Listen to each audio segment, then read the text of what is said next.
think YouTube does have like uh, what's it called? A double streaming feature, but I just haven't It's played alright. with it. I've already started my live thing. What? I've already started my live thing. Oh, how long has Yeah, it yeah, I been have on? OBS all running. How long has it been on? Literally a few seconds. Oh, okay, so I did not pick up on the preparation No, conversation. no, no, it didn't. No, I Oh, started after you had. that is good. That is good. Okay, okay. Okay, let me check. Let me check. No, no, no, it didn't. No, I started after you had. Anxiety moment, be like Hold on. live chat. Just okay, okay, okay. So, listen. I want you to tell me. I want you to tell me if I sound choppy or whatever. You sound alright at the moment. All right, all right. Um, I need also to link this in the server, and I will not link it on your server. You can link yours for the sake of not repeating ourselves like a billion Has to fucking times. scramble through YouTube because I didn't do the smart thing of having my channel and things open ready. Oh damn. Don't That worry, it that takes about five that is all right. seconds. That is all right. Let me send it in my Torch server. channel. It didn't load my picture. That's cringe. Yeah. Send. All right. And I think we're about almost ready for this. And in true fashion, my viewers are always late. Um, I literally woke up like 10 minutes before this started. I went to get an hour nap and I got an hour and a half nap instead. Well, that's good. I've been up since like 8 a.m. and it's currently 12:38. All right. That being said, um, I will do the intro to my own stream, and you can do yours afterwards, unless Hot you want to rocket off do it the base. first. If you want to do an intro, Oh, hot rocket off the base. I don't mind going after.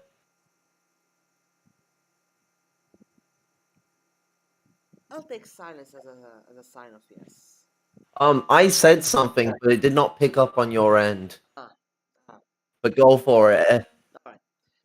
Hello everyone, this is Brad our boy, and we're back to our monthly stream of Let's Talk, the stream where we discuss various important topics of sociopolitical and economic uh, standard, as well as all kinds of entertainment. For today's episode of our lovely series, I have invited over a guest. Here we have the Uh, Lumpen-Maoist, a good friend of mine who had also had me as a guest on the Hello. channel numerous of times. And currently, we're actually double Oh, streaming right now, so this is also getting picked up on their own channel. So that's lovely. Now, I want to do a full disclaimer right now. Uh, the views expressed by my guest might not totally reflect the views that this channel represent. And that goes true for any guest I bring on, and that also goes true for my own views that do not reflect on my guest's channel. We might have intersecting point of views, might have opposing point of views. It's alright, as long as there's still mature respect between each other. And today's topic would be the exploitation of the LGBTQ community for imperialist and capitalist gains. And hmm I trust my dear viewers would be mature enough to discuss this topic with us and later on, if they want to in the comments, with maturity and respect. It might be like a very wide topic with a lot of views in it, a lot of positions in it, of varying extremes. That being said, thank you for coming, Lumpen Third Worldist. Should I call you Lumpen Third Worldist or just go with That name's gone. Either Lumpen-Maoist or just call me Kara or a Storm. Either one I'm works. going to call you Carl. It's easier. Yeah, Lumpen-Maoist. Yeah, I had a There's been some changes to boot, eh? there's been some changes indeed. Well, A lot, really. I mean, what 4 months of HRT? But I mean, this discussion. I can English, I promise. This discussion is always going to have a diverse angle to it because when we're talking about issues of sexuality or gender, we're not speaking of something that has just one simple cultural archetype that exists around the world.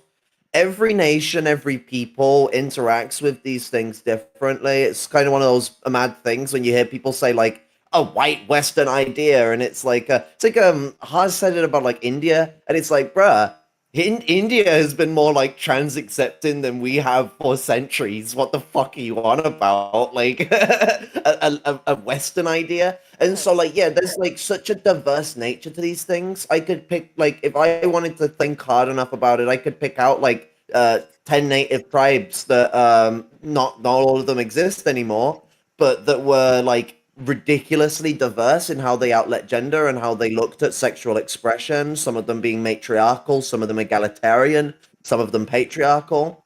Um, and like before like the idea of unigender, which was what the Romans believed in, and bigender, which is what like um a lot of white Europeanism likes to push, although that's actually a frail concept.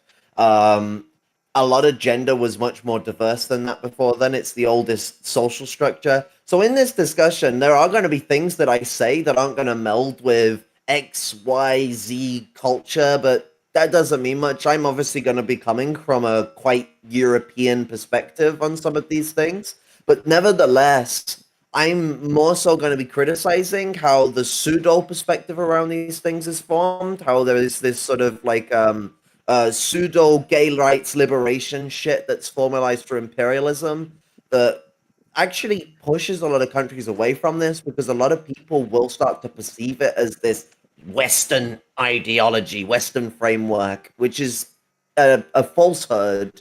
It's something that they want people to swallow because it allows people to condemn places like Palestine, even though there are a lot of Palestinian people that are on the LGBTQ, they're in the LGBTQ plus community.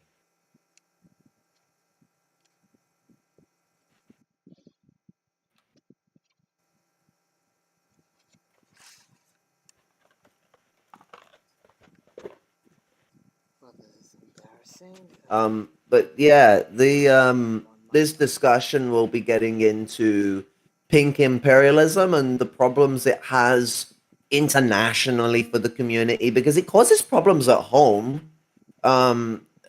It also causes problems abroad, especially in places that are getting bombed by bombs that have like Black Lives Matter and fucking Me Too or rainbow flags or trans flags painted on them. Um, tend to be a real turn off. These do.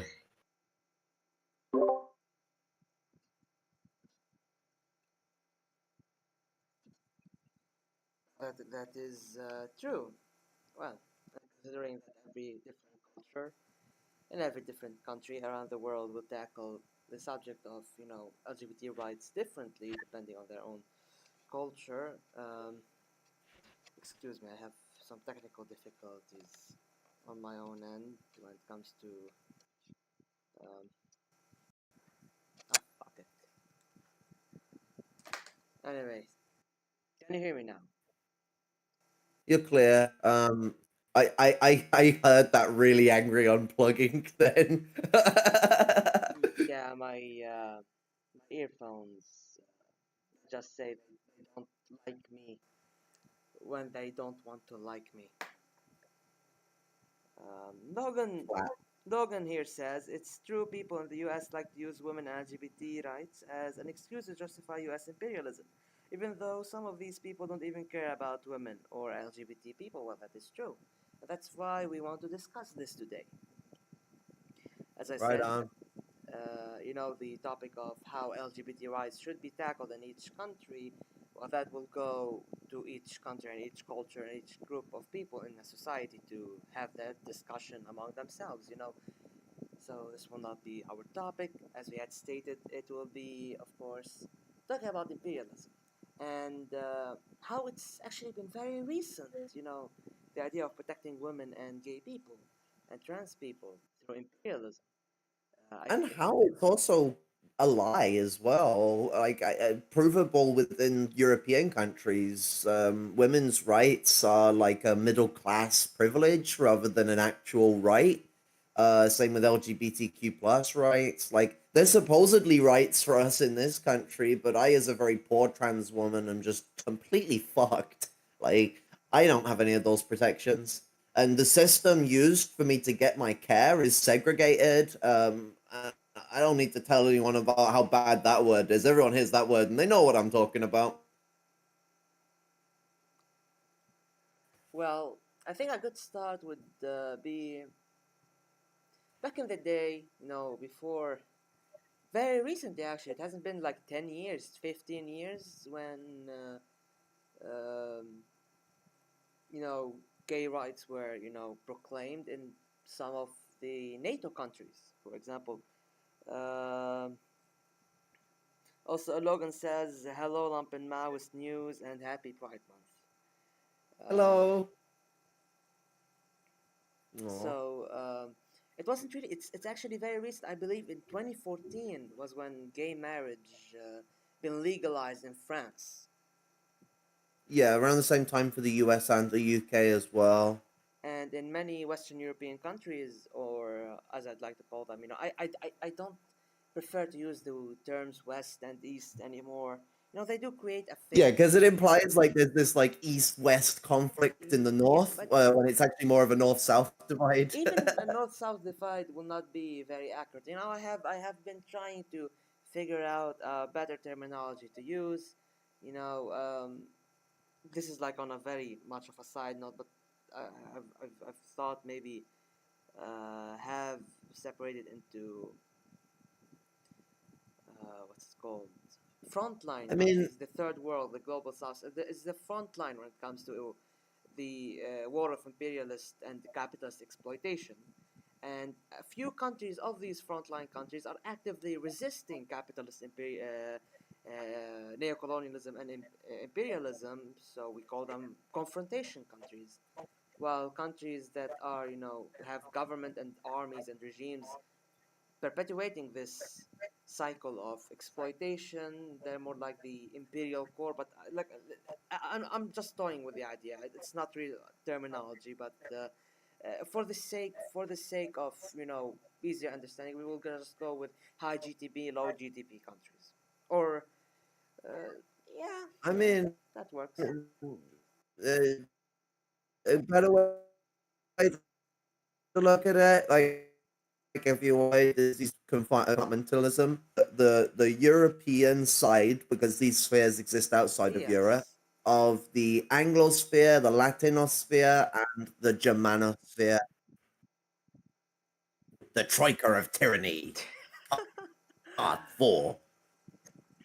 Yeah, there are very different spheres within even the West, and different views within each sphere, even though these spheres can't cooperate with each other. So, before that, what was the excuse for imperialism?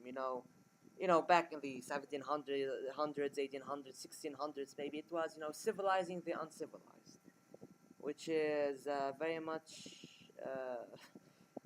a racist position to have, considering the fact civilization span across the globe and places that were known or called uncivilized between quotations actually have had contributed a lot to world civilization, to the worldwide society, and that used to be the excuse back in the day. And so people were pretty open about it. Let's just imperialize others to make gold during the age of mercantilism. Others tried to, shield it using something like, yeah, let's civilize the savages, let's Christianize them. Afterwards, it became more about imperial domination. The scramble for Africa. It was more about prestige for European countries, especially. You had Manifest Destiny in the United States, of course, and during the Cold War, post World War II, post the old imperialist structure, you had superpowers, fighting over spheres of influence, talking about democracy, freedom, and liberation, and the rights of man. And you know, it used to be. I remember, 2003 in Iraq. The excuse was freedom, liberation, democracy, and the rights of man. Now today Yeah. you hear more about even especially from liberal war hawks. You hear um, LGBT rights, feminism, and all of these excuses to because that's what they are. They are mainly excuses. An imperialist would be an imperialist, but in this day and age, because they want to brand themselves as humanitarian or humane in a sense, they want to mask it as more of a yeah, we're here to bring hope, to bring help, to make things better. And while personally, when I think that trying to support oppressed people is a very noble endeavor. People who are suffering from oppression, from prejudice. I will not go into details, whether race, religion, or anything really. I do believe in the live and let live, position, even though I might disagree with some practices here and there, as long as they do not, target me personally as a person or target my group of people as a group of people, I just go with live and let live. However, as much of a noble position that is, it's just an excuse used to bomb people at the end of the day, steal resources, control trade routes, and it's also stirs up more racism actually, a more savior complex in these countries that or in these societies that deem themselves as developed, even though the vector of development, who actually does put the vector of development? Who says a society is developed and a society is backwards? Maybe a developed society isn't really developed. I mean, look at the United States. There's still a lot of problems within it. How can you call it a developed society? I mean, in comparison to, I don't know, a country like Yemen, war-torn Yemen, it is leaps forward. I understand that. There's no position to compare, but comparison aside, comparing them Mm. aside, the United States is not a perfect society. It's not really a developed society. So this between quotations developed is to be contested very harshly. Um, but as you can see, it does create a savior complex in these quote unquote developed societies or developed countries or developed circles of thoughts or political movements, and that view other people that do not truly uphold every single thing they say as backwards, as in need of guidance, in need of a white savior, let's just say it, white savior to bring them out of the filthy shithole they are in. And I'm not sure if Kara can still hear me, but I do know my people can still hear me. It's this white savior complex that tries to lift people out of their shitholes and give them feminism and LGBT rights and democracy and freedom and all of the other bullshit they've been saying for fucking centuries. Excuses. Fuck. Okay, hold on, hold on. Things. Listen, Sorry for locking you out of the ether. Hey, welcome back. technical difficulties on my end. This is embarrassing. I apologize.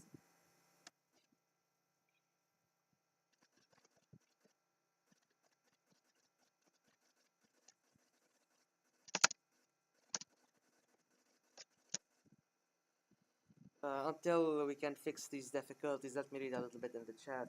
So Logan says Uganda used to be fine with queer people, but British colonialism had to fuck everything up. SLR 44 can't stay for the stream. They're at work, but we'll watch it once they're done. Okay, well, that is good.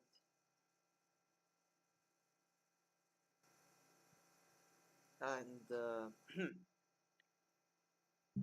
hopefully it will be fixed right now. I apologize. My internet connection is not the best considering I live in an aforementioned shithole. I mean, like, an interesting point to take is that, like, with the way capitalism works, it Yes. very much, like, imperialism will construct, it will create, like, it will industrialize. That doesn't make it good. Like, that's something that it does accelerate the development of countries, but not as dependent countries upon themselves, countries dependent on the empires. And so, like, all of this situation is all about this imperial dependency.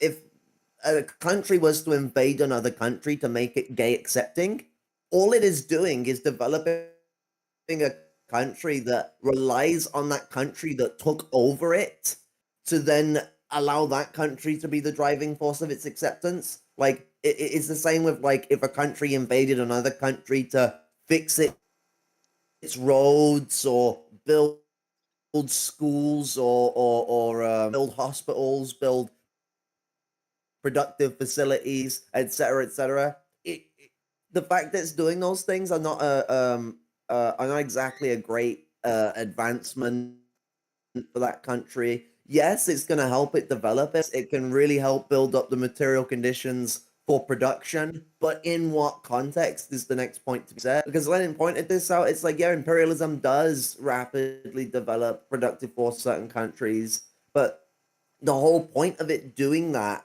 is for the purpose of exploiting. We can see this with, like, a fine example to pull straight out of my ass would be the railroads built in Argentina by the British. They didn't build them out the kindness of their hearts. They built them because in the areas that were really hard to get into in Argentina, they had, like, really nice resources that the British wanted to get their grabby little piss stained hands all over. Um, and so, like, this whole, like, we're civilizing the world is all centered around this very bunk idea that the world hasn't been civilized for the last fucking 300,000 years. Like, as if humanity hasn't existed for more than long enough to be civilized. As soon as we were shitting together in groups as nomads, cavemen, or whatever type we were, because some people stuck around in one place, others were constantly moving around. Um, uh, that is like that's civilization. There's no other word for it. It's literally called the dawn of civilization in anthropology. And fucking, the British will turn around and tell you that they civilized the world and that before they went and stomped over everyone and owned, what was it, a third of the global mass of land, um, that the world was somehow not yet civil, which is just copy wobble of the highest order. That is true. Now, to add to this point, I wanted to say that, capitalism is more progressive than, let's say, feudalism. That's that's a pretty easy fact to grasp. However, capitalism is not the most progressive thing, and the context of capitalism would always be exploitation. Thus, capitalism is built upon exploitation. Therefore, even this so-called progress would be within this context of exploitation. And whenever a country becomes dependent on another country for security, for food, for laws, it becomes really a terrible situation. For example, I'm going to give another example. I'm going to give the Lebanese judiciary system. Now, the judiciary system is modeled after the French justice system. In some ways, in some other ways, it has its differences.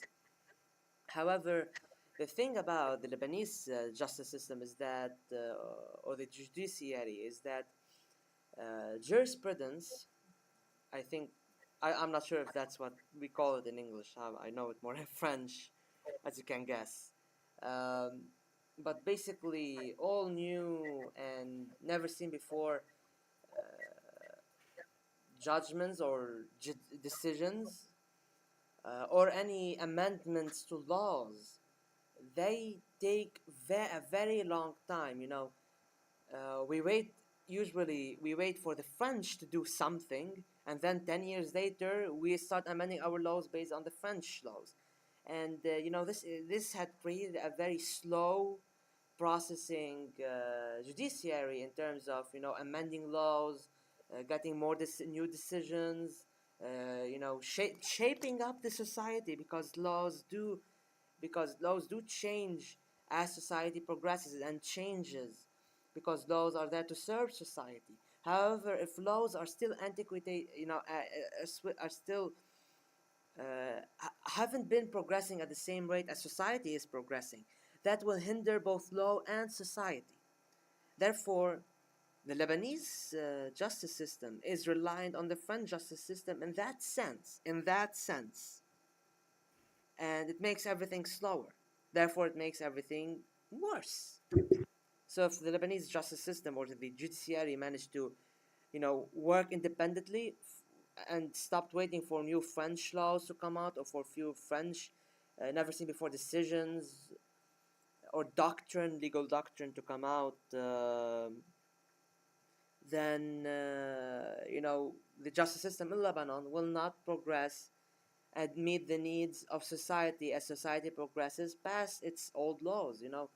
Like the very most recent bunch of amendments, like there's of course always amendments, but like if we're going to talk about most amendments in a very one period of time, like we had the early 60s during the reign of Fuad Shihab, and then we had not reign, presidency, you know a liberal bourgeois democracy, but still we don't have four dictators. There's someone who tried to, and then it started a fucking revolution. But anyway, during the presidency of Fuad Shihab, and then in the early 60s, and then in the late 90s and early 2000s during the presidency of Emil Lahoud. God bless him. I love that man. I really love that man. But yeah, I mean, one thing to note as well is that those that do have this interest in keeping things this way, they have a fetishization of the French that is not like the like progressive politics that would be pushed today within law. I know they're not actively pushed within French society, but they are pushed within law. Like they're restricted, their accessibility is all dependent on class, but they do push more progressive laws than they did, say 70 years ago. I mean People this. in Lebanon have more of an interest in only taking the laws that the French make that fits more in line with that perspective that they have, that fetishization they have of French imperialism and colonialism. And so, like, if anyone's thinking that, like, well, maybe they could be picking on up more of the progressive laws, that's not typically the case. What they'll instead pick up on is what suits them in regards to what's happening in French society. And so it doubly slows down progression. You got the slowing down of progression because people aren't making decisions for them fucking selves, and then you also have they're using a filter to sift through what they want that suits them. And like another thing to note in the prior conversation, the prior statement as well, is that national capitalism is also less progressive than imperialism. Like that's a complicated statement to be made, but like what for those that don't understand why, imperialism is a development and it is the development all capitalist countries seek to go through and will go through. It's inevitable, it's unavoidable. But what's progressive for capitalism doesn't always mean it's progressive for everyone else. The proletariat, the people, we're the exploited body of capitalism. And so like capitalism in its imperialist phase is more progressive within society for what accessibility it gives for certain groups. In this sense, that's a first world privilege, but also the development that it gives to industry. We note that the industrial period started a century before just over a century before the imperialist period began. And so there is an intrinsic relationship to capitalism's development and to the progressivity of society and imperialism and that's a progressive motion forward. What really needs to be noted is that the only way to take a progressive stance against capitalism is to push for socialism, because imperialism is more progressive than national capitalism. So there is no going back to national capitalism as a progressive route. It's actually the opposite. It would be a regression. A country getting control over itself again would still be progressive, but if their control is only to make themselves a capitalist country, that progressivity is short term. It does not last very long. And there was a good thing that a comrade pointed out to me about a position that Lenin had for the types of bourgeois countries bourgeois radical struggles that should be supported. And it was basically the ones that were like at a progressive turning point within a sector of society that had a revolutionary proletarian presence within its involvement. Like we shouldn't just support any country where the capitalists are like, yo, let's have the system to ourselves, because that's where you get into the problem of like neo Pan Africanism and even some of the old Pan Africans, where they were just supporting any African country that had the petty bourgeoisie come to power. And like, I mean, petty bourgeois radicals in a bourgeois sense push a progressive movement forward for the bourgeoisie. They don't for their own people, though. And unless at best they're doing social democracy, but these people are compradors. They're there to sell their people out. They can't survive otherwise. Imperialism has made it that a capitalist country needs a surrogate to survive. Uh, well, in regards to the progress and capitalism, and how national capitalism is more progressive than imperialism, I'd like to actually give an example of this. An example I never get tired of.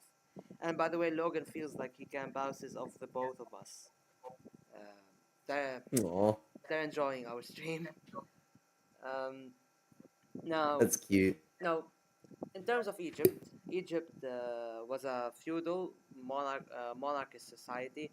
I'm talking in the modern age, not going to the ancient times. I'm talking right now, in the like last 70 years. The last 70 years.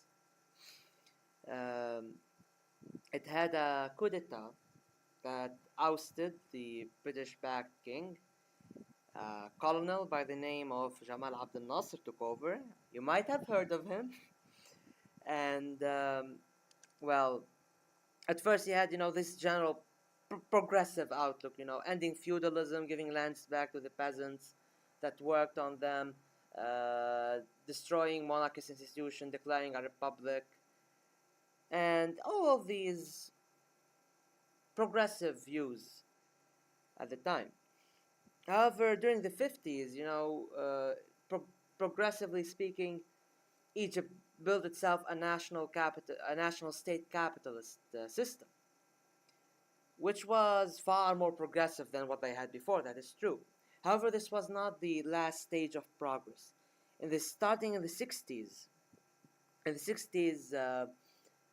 Abdel Nasser had seen what went wrong during the 50s. The trial. It was a period of trial and error in the 50s.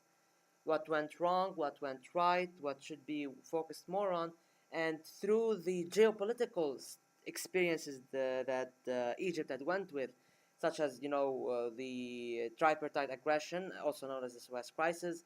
You also had a lot of things happening, such as the revolutions popping up in the revolution in Iraq that took out the monarchy, the Algerian War of Independence. You had the United Arab Republic forming and then splitting apart not even 4 years later. And all of these experiences did help shape the views of the Egyptian leadership and to be guided more towards socialist principles. That in the early 60s, Abdel Nasser announced that this is a period of transition towards socialism because socialism is the only path. And by 1965, Abdel Nasser was aiming to start a revolution within society because the coup d'etat, even though called a revolution, it only inherited power from those who were in control of power. The same institutions that the monarchy had, the republic now has, and these institutions were insufficient. More progressive maybe than the monarchist time, but insufficient still for true progress. And therefore, Abdel Nasser wanted to abandon Abdel Nasser wanted uh,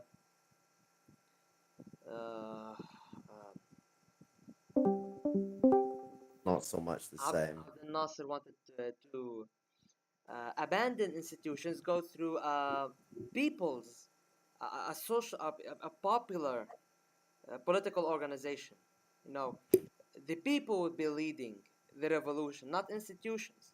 However, unfortunately, the Six-Day War and its consequences had hindered these efforts, and the focus had switched from building socialism to actually resisting occupation and removing the effects of the Israeli aggression.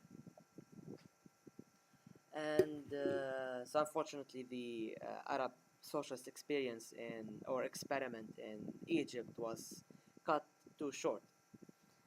In all cases, mentioning If Israel is a good segue for something important to mention, to talk about, actually.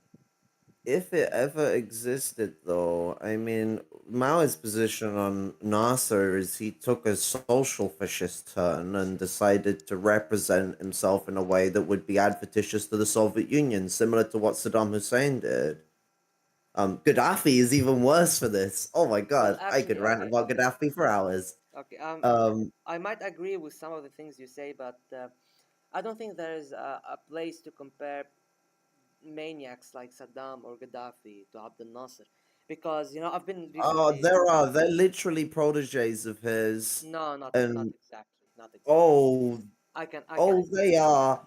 They might be more massacring, but I mean, Okay, okay, Gaddafi, fucking Nasser himself had his own situation with the communists and other groups that was I can messy, to okay. use Listen, lack of a better word, but also like so many like this was a program the Soviets themselves enticed in. Like basically, the Brezhnevite and Khrushchevite era Soviet Union would push countries that had no interest in being socialist to adopt a public socialist framework. So it made them look like we're the good guys, ascertaining towards the other socialist countries, which is a moment of Soviet social imperialism. Um, but yeah, I mean, if I was, but yeah, looking at the situation actually more relative to the conversation, Israel is a common argument point that people point out. Oh, it has LGBTQ rights, which I know someone who is trans in, well, I used to speak with them, don't speak with them anymore, but in Israel, and they can tell you that it is not the fucking LGBTQ plus paradise that white people it is. They also have the added fun of being part Mizrahi, part Ashkenazi. No, part Mizrahi, part fucking uh, who are the ones in the north that weren't a part of the Israeli tribes? Fuck. The Samaritans? The Sumerians? yeah, I think Fuck it, it'll come to me. But what's it? They have so they're in a very oppressed situation, and Israelis are bigots about it. They're bigots about their fucking them being part Palestinian. They're bigots about them being fucking trans and being fucking not straight, not within the confines of what you would expect within essentially a Judeo-Christian country, whatever the fuck that means. But the what's it?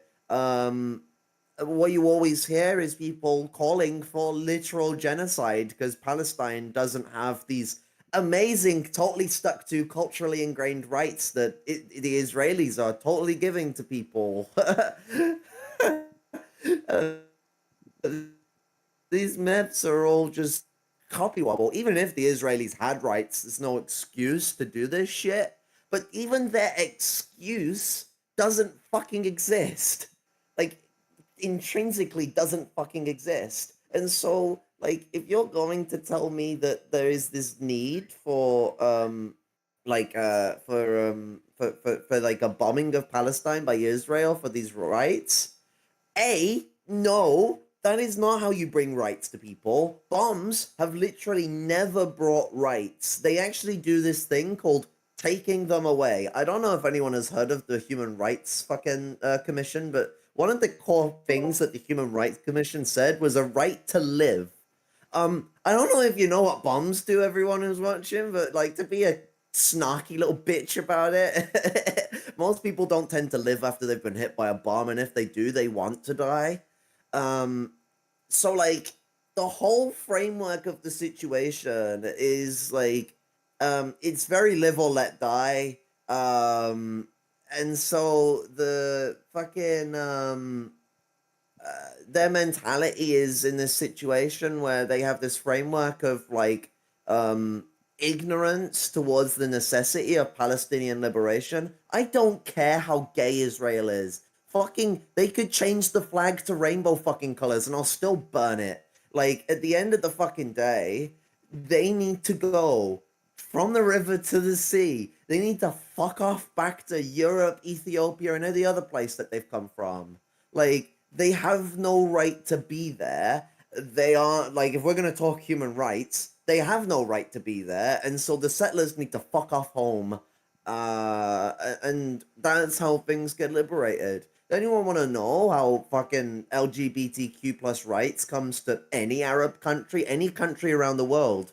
LGBTQ people in those countries are very happy to struggle for these things. And it's harder for them to struggle for it when these countries are being bombed, especially if they're being bombed under the name of LGBTQ plus liberation. That just makes them a marked target for groups in these countries who perceive these groups as like a causation for attack from aggressors.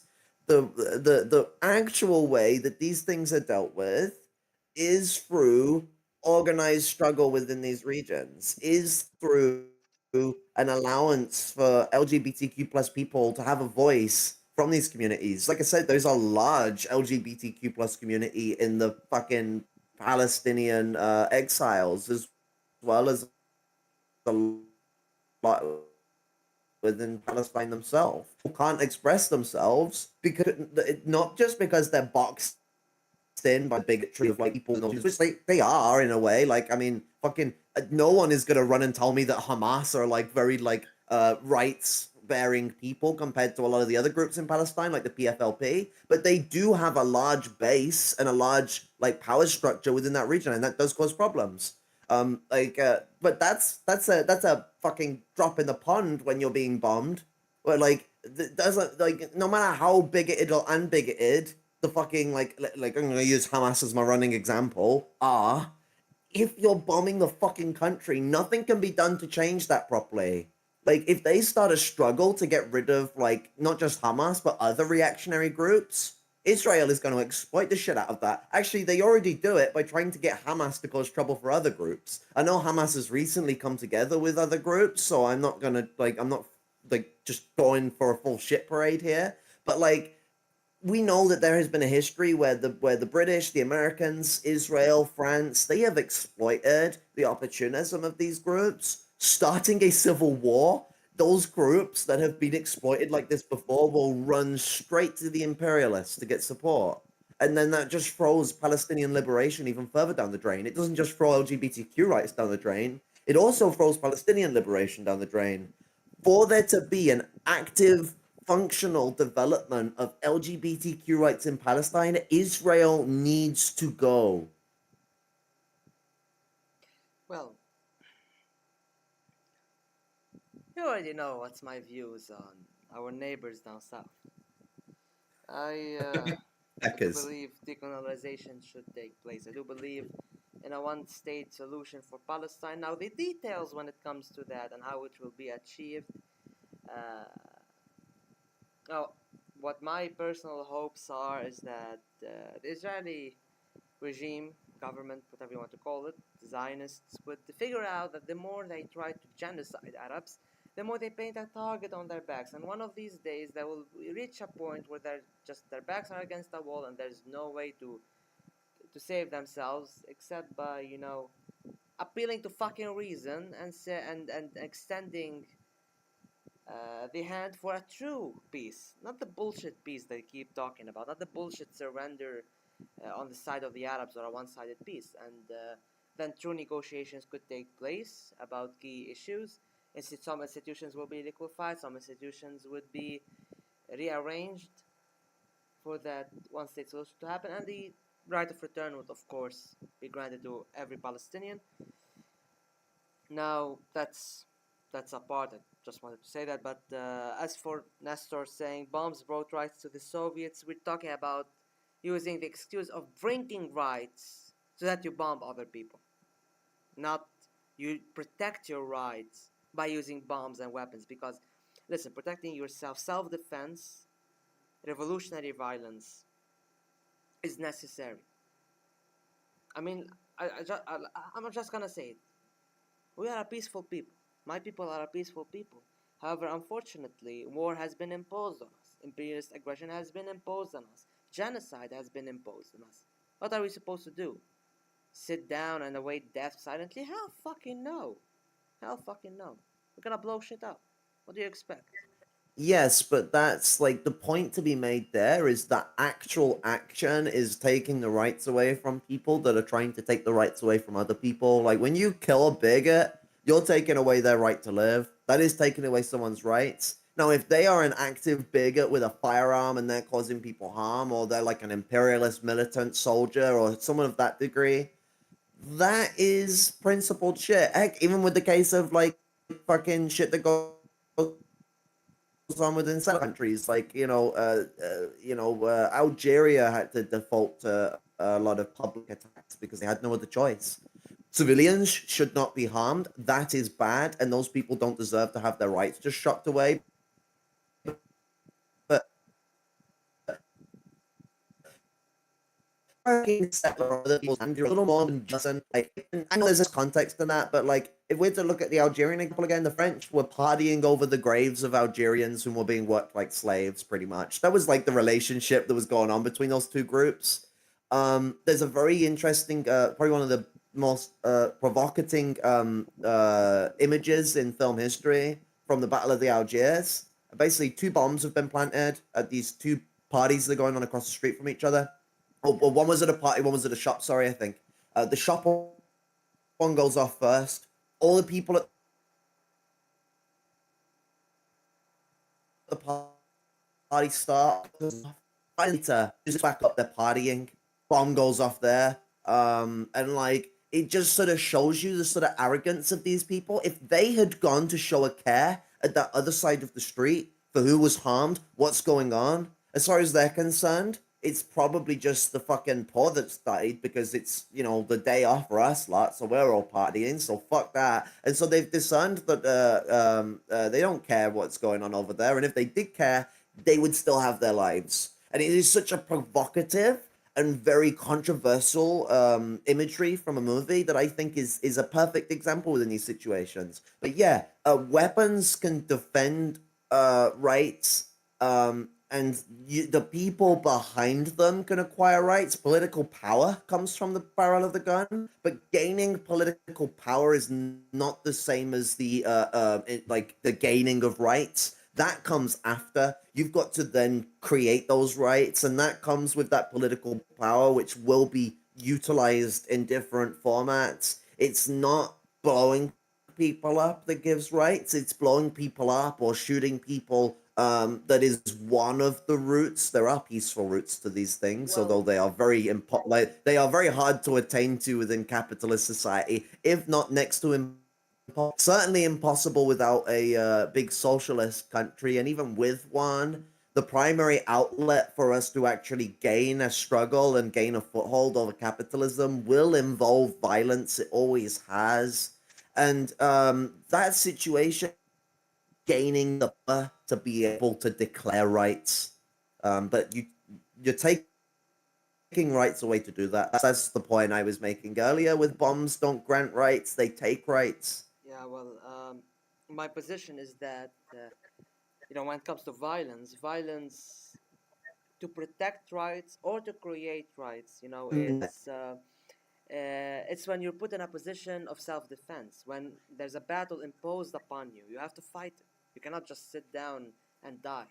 That's the idea. Like when someone is actively attacking you. I'm not just talking someone who's verbally just hating insult upon you.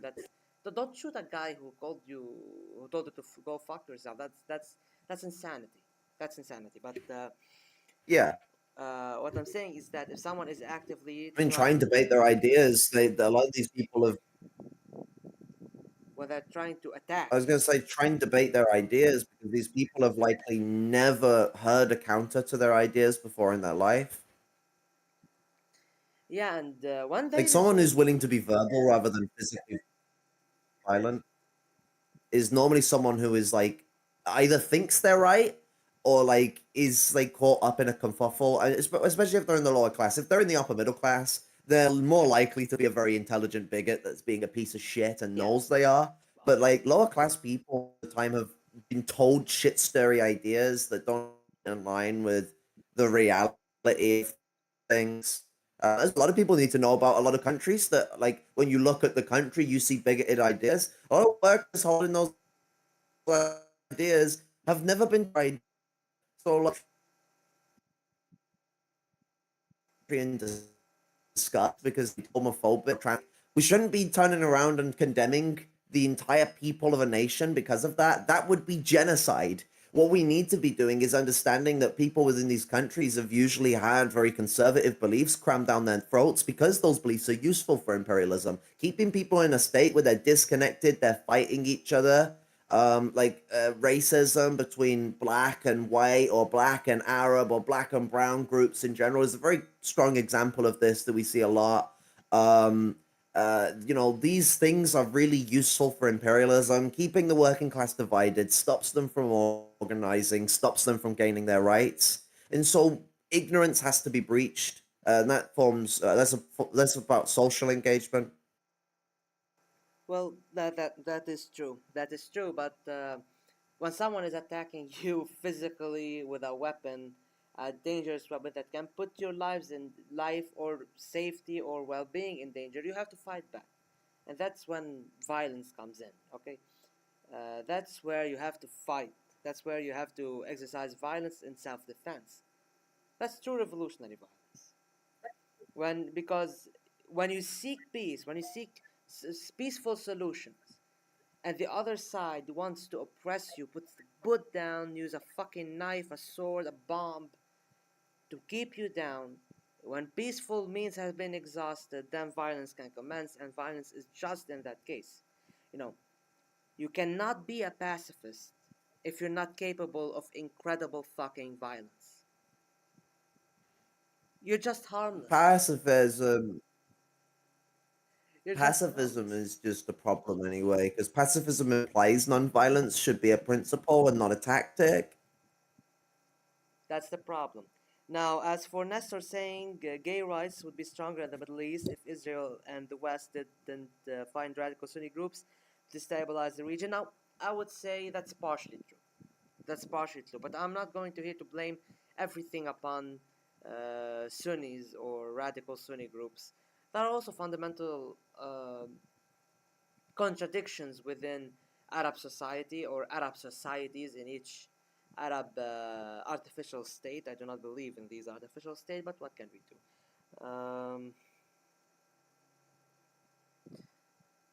I like this statement is half true, but at the same time, there are other factors that come into play with it. Personally, I believe imprisonment for being different is not really the best of ideas. I'm just gonna leave it at that. Put it in that context. But when it comes to Israel specifically, Israel has always wanted to market itself rather successfully, may I add as well, unfortunately, to the international community that it is the beacon of democracy, beacon of liberty, beacon of human rights in a very in a region of the world that is always in turmoil.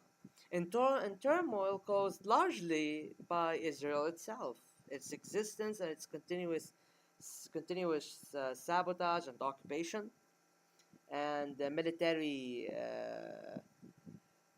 adventures that only bring sorrow, death, and destruction in its wake.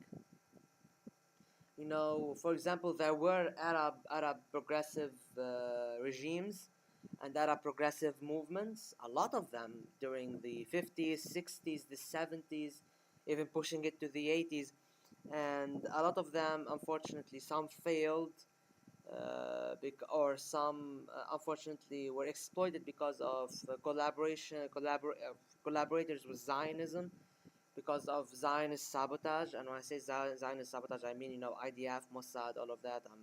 I'm not here talking about Jewish people. Jewish people, unfortunately, has also been a victim of Israel, and Zionism itself, which is a topic of its own, actually. And Waving the Holocaust as their big flag, but yes, then literally shutting down every Holocaust survivor that's ever criticized them, banning them from fucking country sometimes. Like, and yeah, let's not forget that dodgy feckers. the Arab world for the longest time had been a safe haven for Jewish people escaping persecution in Europe. Now, I will not say there weren't some anti-Semitism or anti-Jewish sentiment. You know, Oh yeah, there's like a whole conversation about World War II in regards to no, no, that. even before World War II, even before World War II, I'm talking like Oh medieval yeah, I know times. before then, but Like you have it really was millions of people. Some of them are bound to have some interesting, not so lovely positions or views about others, comes unfortunately. from the Abrahamic faith. Unfortunately. Christianity started a whole fucking mess with this. Well, it actually comes from Romanism. It comes from those funny little fuckers in Italy. But the what's it? But what I'm saying, And to if you finish scale it this, even back, it goes back to Egypt. But what I'm actually trying to point out is that World War II showed all of it emerge as like because the Nazis took advantage of the fact that this already existed within the region. actually, no, actually, what I wanted to say was that even before World War II, in the 1800s, when Zionism started, as a movement, and Zionism started trying to interfere within the Ottoman Empire, making deals with his sultan, a sultan that only wanted to fix the fucking economy, to fill up the treasury, not caring about the who's what kind of political movement he's allowing into build itself up in Palestine, or what people he's working with. I mean, the Ottoman Empire allowed French, German, Austrian, and British influence to seep and bleed into the region even long before the Ottoman Empire collapsed. So anti-Semitism, because of the Zionist movement, because how it branded itself, and because of the bullshit it pulled off in the Arab world, and especially in Palestine, and that culminated in the establishment of this artificial geopolitical entity known as Israel, that is detached itself by itself with its own volition from this region of the world, from its people, and from the land. It detaches itself. It wants itself to be an artificial position, because if it not detach itself from the land it occupies and from its history, it would find no reason for it to continue existing as it is currently, as an occupation, as a fascist occupation and genocide. And that's why, unfortunately, anti-Semitism exploded because of the Zionist movement. So, in a sense, the Zionist movement has Well, also you contributed also a lot. have What? there's a long history to it, really, because you could go into like the Byzantines as That well, is the true. Egyptian As Empire. as I said, as I said, there is a long history to it. However, I'm talking after the during But the yeah, Arab Golden Age and beyond. I'm talking during the Arab the Golden modern Age and beyond. conception actually goes back to the Crusades. It goes back to the Crusades because what Zionism literally is another crusade. Or as the British put it, we're the final crusade when they got into Jerusalem, which is not entirely true. The US has had their go too. But yeah, that's their mentality. They all want to be the French or whatever. The French did the first crusade, didn't they? Or am I getting confuffled? Either way, basically, there's this whole like complex to it all. And so Israel is like the new thing of an old thing that's been happening for the last like what like 600, 700 years. I mean, yeah, Um that's fair. I and agree.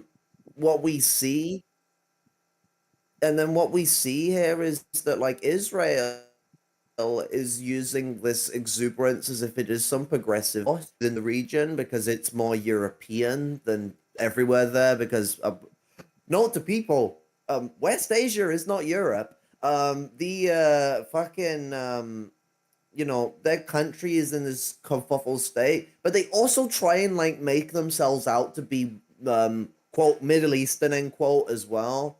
Like they will try and I mean they steal a lot of Mizrahi culture and even Palestinian Arab culture, and they have this tendency to try and exuberate themselves as we speak the core language, we're of the continent, we're here, we were just wrongly kicked out like 1400 1500 years ago or something, which I mean we don't even know the full history of what actually happened to the end of Israel because it was before we had good records on this shit, but the Jews wrote about how they kicked themselves out. So I who the fuck stole it from you then? Like, if you're telling me this is some like religious if you're telling me this is some like religious rite of passage, even though the guy who wrote that in what was it like 1858 was an atheist, a Christian styled atheist of how he operated as well. People who know like the neo atheists will know what I mean about that, like the types where they're atheists, but they have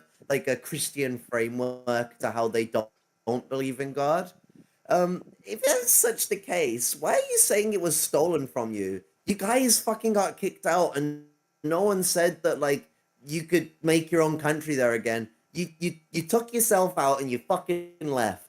Like, shut the fuck up. It has been so many thousands of years. The Arabs were already there when you were fucking there as the tribes of Israel. All And I not mean, the, the tribes that there's been this whole Ming. It's like all stupid. This isn't like this is ridiculous. Like the idea that the Arabs came and stole it. The Arabs in Palestine come from Palestine, and they were there as proto-Arabs for fucking a long bloody time. And so, like the idea of them stealing anything that was already fucking theirs, even way back when, is ludicrous. And it would be like if I sold my house, went and lived in a different country 60 years, came back, and then with weapons took that house back for free. Um, and that is still less ludicrous than what we're talking about here. And so then they create this framework that they're so progressive when Israel's quite a conservative country. Anyone who's been there will know this. It's a very conservative country, very racist, very sexist, very homophobic, very transphobic. Oh yeah, they I got it. prioritizing people that look by white standards idealistically attractive, as this attractivity isn't on a fucking like wild spectrum that everyone exists on. Everyone's beautiful. Mwah. But the like fucking like the whole situation, it's sexist as fuck. They literally take people within that framework and then advertise them all the time. That Wonder Woman bitch, people like that, they're pushed to the forefront because they can be advertised. Dare you be a brown or fucking black woman in the IDF, and they ain't gonna be running to fucking celebrate you. Like what they want is stuff that appeals to white femininity, and in a Well, way that's very sexist, in a way that's like look like ogling at their bodies, not really thinking about like any commitment or anything they're making, but they make it out as if that's the case. Oh, we have this such progressive society. We got all these fucking women in the military, and that's the same thing America and Britain are doing in people like that, where they're like, we're bringing women in the military. We're so inclusive. well, speaking about that, actually, sorry to interrupt, but No, no, go for it. do you know that despite, Israel tries to say that, yeah, we have women in the military and they serve together with men, we have women in prisons, as, prison guards and so on and so forth, and try to advertise this to sound more, progressive in the region. Now, here's a not so fun fact. Apparently, in Israeli prisons, female guards are being prostituted to prisoners by male guards. Yeah. Women are being prostituted by men in prisons, in Israeli prisons, even in the army, I believe. So, like, and it's against their will, pretty much. Basically, what's going on is the prisoners would pay, and the men running the ring would deliver. And it is a really fucking disgusting thing to think about, honestly. Yeah, and like we see this with like America and Britain as well, where they're, ooh, look at us, I progress. The pay gap is we allow women in the military, even though it's been until like recent years up frontline positions other than bomb squad, and normally doesn't happen. Women are seen as like less military stuff. Eventually, greater capacity to deal with a bullet shot wound than men. Their capacity to act in the situation is better. Like if we're to look at like stuff in situations, because there's this constant mollycoddling that the West does, where they're like, oh, we let women in the military, but then still treat women as like fragile and how in which that they can deal with situations. And it's like, no, everyone's varied, but like there are like different things. If we were to get into like the ability to deal with stuff, because like men do have larger muscle mass than women, like biologically, if you are running on estrogen or running on testosterone. Obviously there are women who aren't running on testosterone. There are women who are running on testosterone, and men that could be on estrogen, because gender's a wild spectrum. But like if we're looking at like male and female biology, like yeah, men have larger muscle mass, women have a higher sensitivity to pain, but also women have a higher pain threshold. And we could literally play this game all fucking day, and you would have a list that would equal both groups out as capable of doing these things. Some of the most ferocious liberation fighters fucking have been women. And so, like, this mollycoddling framework they apply is completely bunk. But they apply it anyway. They apply this angle that sees women as this fragile thing that just needs to have an element of acceptance within the culture. Like, so they're like, oh, we've accepted you into the military now. So now there is an even accessibility to rights. And a lot of it as well is like diversity politics stuff, because they're trying to keep their militaries alive. The US Army took up a policy of doing this shit because that this policy allows them to get a larger pool of recruits because they're not getting enough soldiers. Then the US allowed trans people in the military not to do a, I mean, there is a public stunt to it, but that is not actually the main reason. The main reason is they do not have enough recruits to maintain their military and maintain their fucking army bases. What is it, 1,000 and some around the world? Although apparently they lost like 200 of them. I don't know how you lose 200 military bases, but fuck it. When you have like over 1,000, like I, I, I guess you could lose a few of them somewhere. I don't fucking know. It doesn't make sense to me. I thought you would have them like on a list somewhere. Are they still using floppy disks? Because I know some of the oh U.S. my military does. If they are, that might be the problem. They may have some corrupted data on their files. Because yeah, the U.S. It's a funny thing with the US. It's a little funny side note. The US tax system has had recent collapses because they still use old IBMs. Now, to people, you might think, oh, the IBM PC. No, I mean 1950s IBM tape computers that take punch cards. Um, I mean, now they have more like advanced interfaces that came in during the 60s and the 70s, but still, we're talking about like a computer that is older than my dad. Actually, almost as old as my granddad. My granddad was born in 1943, or 1939 on the 3rd of September on the other side of my family. Brilliant time to be born. But the that's when the Nazis invaded Poland, for those that don't know. But yeah, the US system is just a complete mess, and it's trying to rely on diversity politics, not just because it keeps stability within society, because that's what they're trying to do. They're trying to stop people like me from rising up and getting radical, because historically, gay people, trans people, black people have had an affinity towards socialism, brown people as well, like these oppressed minorities, as well as the working class in general, have had a massive affinity towards socialism. And so trying to keep the peace, trying to buy us off with rights that mean almost nothing to a lot of us. They mean something to middle class people, sure, but like when you live in poverty, you're just fucked anyway, and that bigotry that would cause you problems ends up surfacing. And so, like, they're trying to keep us chill by just giving blanket fucking rights that don't mean shit. I mean, they're important. They should happen. We need rights, but we need actual rights, not can we join the military or not, or the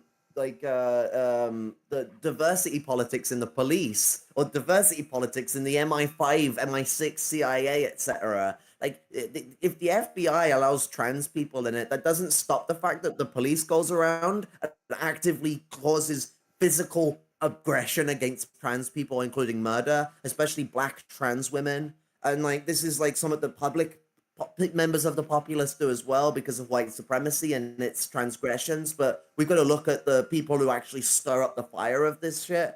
And those same people are the people that are granting us the right to join the military. If I remember rightly, it was under Trump that trans people were allowed to join the military.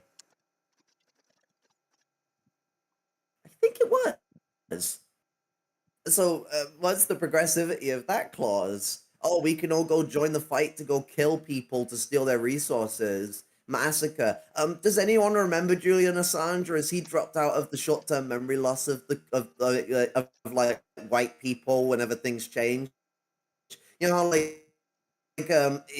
ISIS were in Libya as our allies and our liberators. They were literally calling them ISIS on the TV. And then when ISIS came up in Syria, everyone had just forgotten that they were like the people in Libya. It was all on the telly. Like, you couldn't fucking. You have to be born yesterday. As soon as I saw Syria come up and I saw them mention ISIS as the enemy, I was like, that's sus, because weren't they supposed to be the big allies in the last war?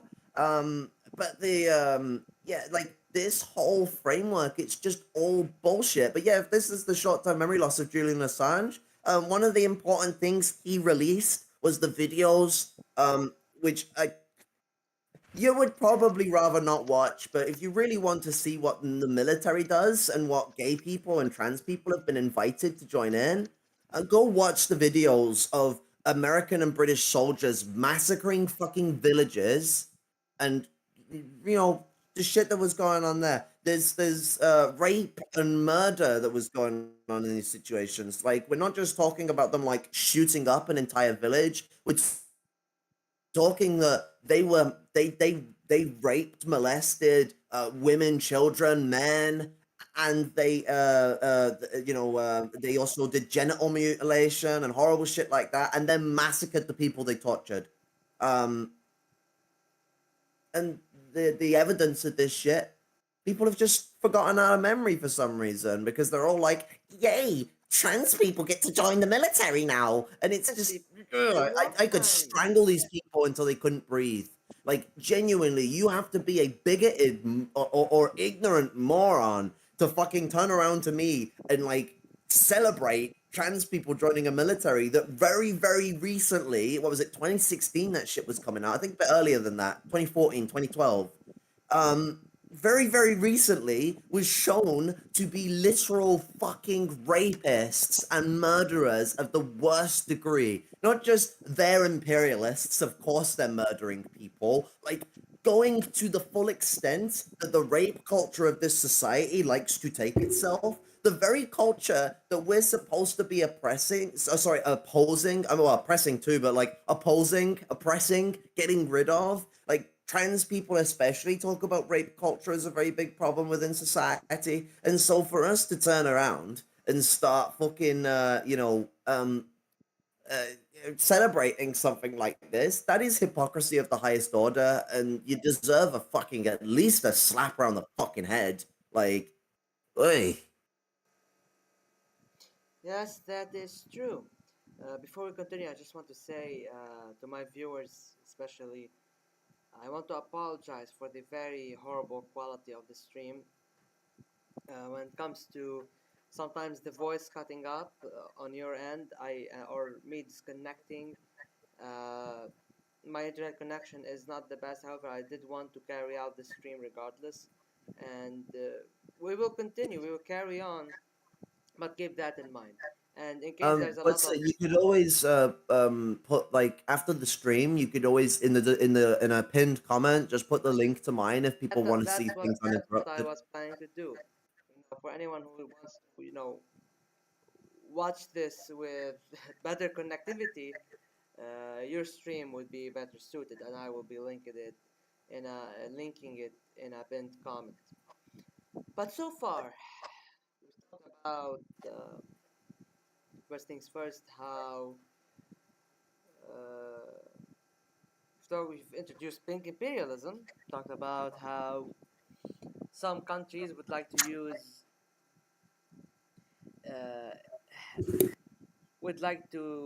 advertise women and people of color and LGBT people as an attempt to whitewash themselves from their crimes and to appear as a more progressive society, even though they're actually not. We've also talked about how, uh, you know, militaries that do try to advertise and appeal to people of color or people of the LGBTQ community or women. No, they're not doing this out of their kindness of their own hearts. They need more troops for imperialism, and this is not really a success for the oppressed groups, but rather more a manipulation by the ruling class, by the institutions of oppression, whether inside a given country or oppression worldwide. But what baffles me as well is that these countries, or these systems, these regimes, these institutions that very recently proclaimed gay rights and trans rights, it hasn't been 10 years, as I said at the start of the stream, hasn't been, 10, yeah, pretty much not 10 years since it happened in France, for example. They condescend to other countries, condescend to other societies they oppressed, societies they colonized, societies they still to this day exploit. And if history, as you had pointed out earlier, according to what you said, uh, you know, societies that were more accepting of LGBT people, however, due to this colonization, became way less accepting because of imposed European cultural values back at that time. So for Yeah, that phenomenon, there's literally a piece from a British general complaining about how a native tribe in Canada has like women as fighters and that women have the an equal power in society, and he scoffed at it being this like a crazy impossibility that the natives are so confused on. Like he couldn't match up to it because it was in contention with his own ideas of like his own ideation of women as being weaker than him, and like it's like the old expression of the black worker buys a piano, which is really hard. It takes a lot of hard work to get, and the white neighbor doesn't have a piano, and so rather than accepting the black person worked really hard at the piano. Instead, they turn around and make up crazy conspiracies about how that person who must be inferior to me could not have done something better than I myself have done. And like that's the way that like these societies have treated any other group that has been like more socially progressive on women's rights, LGBTQ rights. They've treated it as this these people are inferior. They shouldn't be doing this. We've got the right way and they've got the wrong way. That's why we're so powerful that we can come in and invade. It's a might makes right fallacy. that is true. But you know, so these societies, countries, regimes, systems, institutions, whatever you want to call them, they try and come and condescend to you. Okay, so on a personal level, I want to say that's a fucking dick move. That's a serious fucking dick move. Um, Yeah. but on a more objective scale, yeah, that's still a fucking dick move. But it is another manifestation of neocolonialism and imperialism today.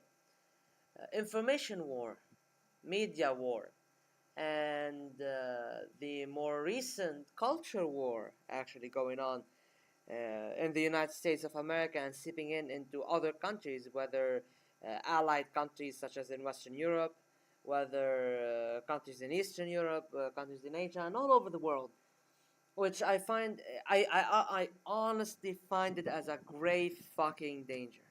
This bullshit known as the culture war in the United States.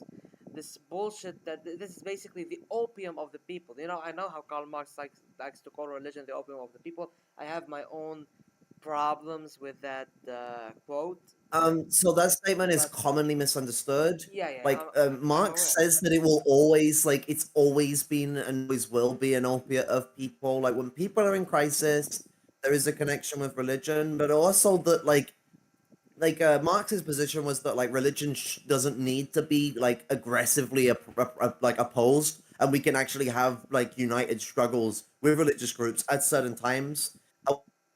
However, like, we believe that religion, at least its power basis, will certainly wither amongst the people. Like, we oppose organized religious blocks, the power of, like, the Catholic Church, for example. But we don't oppose workers being Christian because, as far as we're concerned, and we're strong in our beliefs that we're correct. Education will bring people in the right direction. If it fucking doesn't, so be us for being wrong. But our position is that, like, education is what brings things out of the realms of idealism. Um, but yeah, Yeah, I mean, to I have a different keep this on top. yeah, I have a different outlook on that question. But anyway, I mean, what was I saying? Hold on. What was I saying? Oh my god, what was I saying? Ah, yeah, the culture war. It's pretty much a fucking opium. It's keeping people distracted from large scale corruption, horrible human rights abuses, and add to it a status quo that's fucking running the country to the ground and burning everybody in it. The United States of America is slowly becoming a fascist society or a fascist state. I mean, you've talked about Arizona extensively on your channel. Florida, for example, with DeSantis as its governor, yeah, as some of my viewers from Florida would point out, especially, uh, I believe Nestor Macro maybe is from Florida. Keeps telling me about the shit shows going down there. Um, yeah, it gets worse and worse. I mean, there's now this, like, rise in, like, anti-Semitism that's come in tandem with transphobia, which that has an interesting history. The first person to say well, not first, well, I guess we could say person. Joseph Goebbels was, like, the dude that come up with the idea that, like, him and Himmler, that, like, trans people are a Jewish invention, or LGBTQ people are a Jewish invention. Um, like, to weaken the white race, boogly. But you know, the culture wars. I mean, what the West calls the culture wars is not even the actual culture war. The culture war is the war of, like, different formulations of liberation, and it is a real thing that does exist. Proletarian class struggle. It also involves cultural conflict. Engels makes this point basically that, within a nation there are two nations: the bourgeois nation and the proletarian nation. The conflict between these two absolutely is not just socioeconomic; it is cultural. Like, um, that cultural framework between these two like, groups is an active war, the culture war, if people want to call it that. Right wingers getting pissed on or smashing coffee fucking machines because Kaepernick did a kneel. Like, fucking that's not really culture wars. White people having a fucking moment. I guess it's a part of it, but not in the framework everyone's making. Everyone's making this, like, legitimacy argument between, like, upper class people, middle class people having a tantrum. Working class people are not going to throw their coffee machine away because Kaepernick did a kneel. They bought a coffee machine. They want to use a coffee machine. They don't have brand loyalty like middle class people do.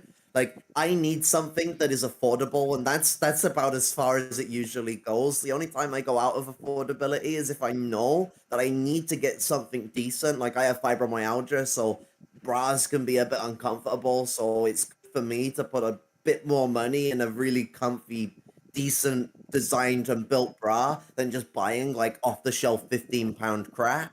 But like we don't have this like, oh, I need to buy all these specific brands. I'm autistic and I can be difficult with the things that I want very specific things, and I very much have to accept this framework and have no choice about it. And so I don't get to entice in the very much like hyper specifics that maybe even I want to.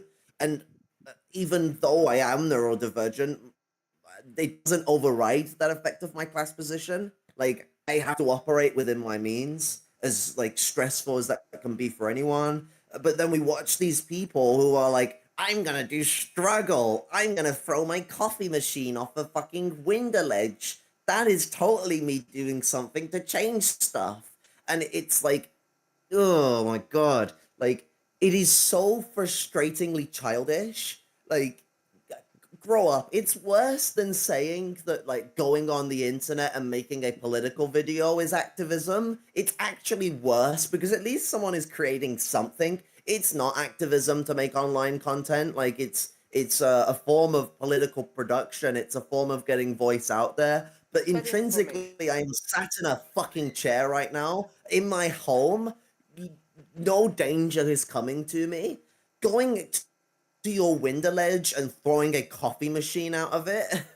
Like, I mean, what have you done? You've broken a coffee machine you already paid for, and I guarantee a lot of those people called up Koenig to get themselves a new fucking coffee machine from them a few weeks after this had passed and no one give a shit anymore. And I mean, we saw people burning like it was something like £100,000 worth of fucking Nike trainers that they had bought, or is it 1,000? It was some at large. There was a lot of Yeah, trainers, like and you're they're still just fucking burning all these buying them. fucking You're still Nike paying the trainers. people who manufacture them. Like, what's the point? What's the point of making such a fucking statement if you're still buying the product that you're going to destroy in such large quantities? You're just And all of these products come from the third world, usually. through exploitation of resources and outsourcing of labor. Now, Here's the thing. I think, and because culture war has been very much quoted with LGBT issues, and I think honestly, it's the most stupidest fucking shit ever. And in my country, for example, in my society, in my region, there is another culture war, a different culture war. The culture war between whether normalization and collaboration with the Zionist occupation is the road to actually progress and prosperity, or whether it is not the road to progress and prosperity but an actual trap, and the best way to go is to resist occupation. This is the culture war going around here. Yeah. Not this whole stupid whatever the fuck going on in the United States. And yeah, you Uh, don't see people smashing fucking coffee mugs or like shit because I see people burning flags over here. the yeah, which is principled stuff. Like I mean, burn the British, American, and fucking what's it? The Israeli flag, Uh, honestly, most. Israeli, Russian, pick your flag, burn it. But the what's it? What we see is that like the situation is the crux of like is the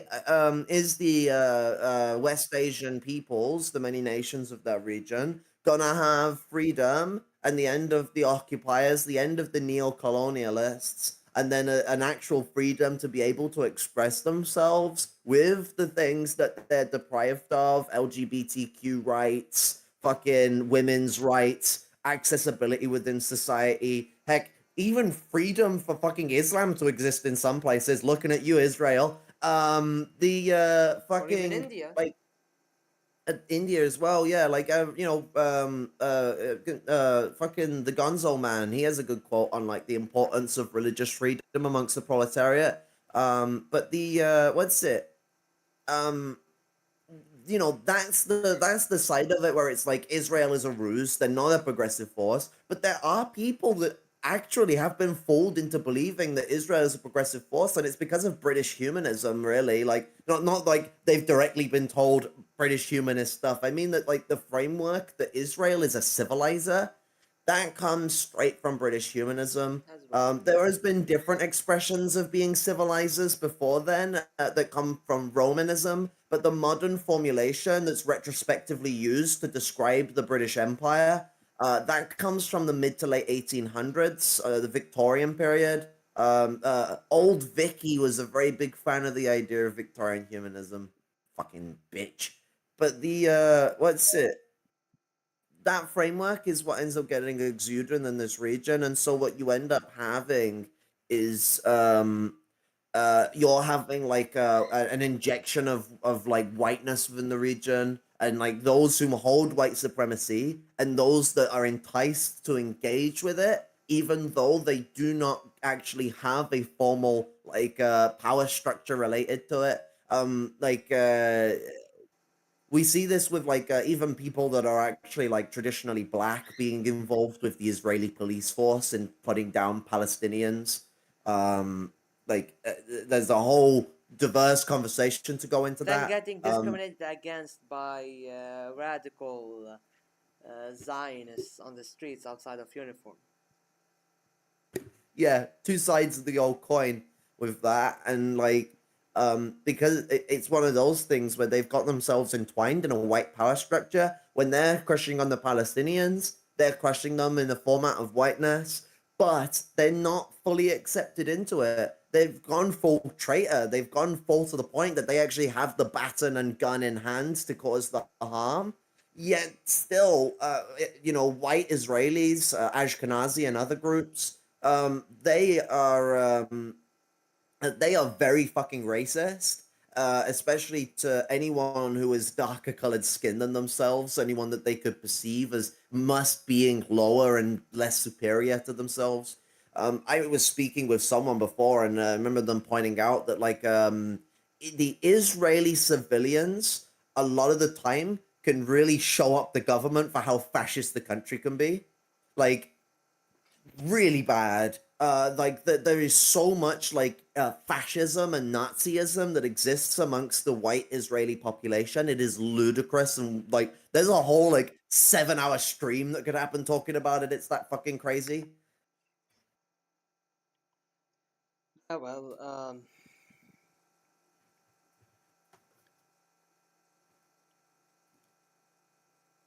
But my yeah, my line of thought just was cut I because can fucking keep rambling.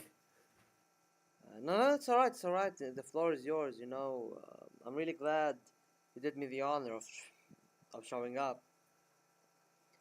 I fucking what's it? Give a trans girl a chance to talk about gender and sexuality. I'm gonna fucking take it.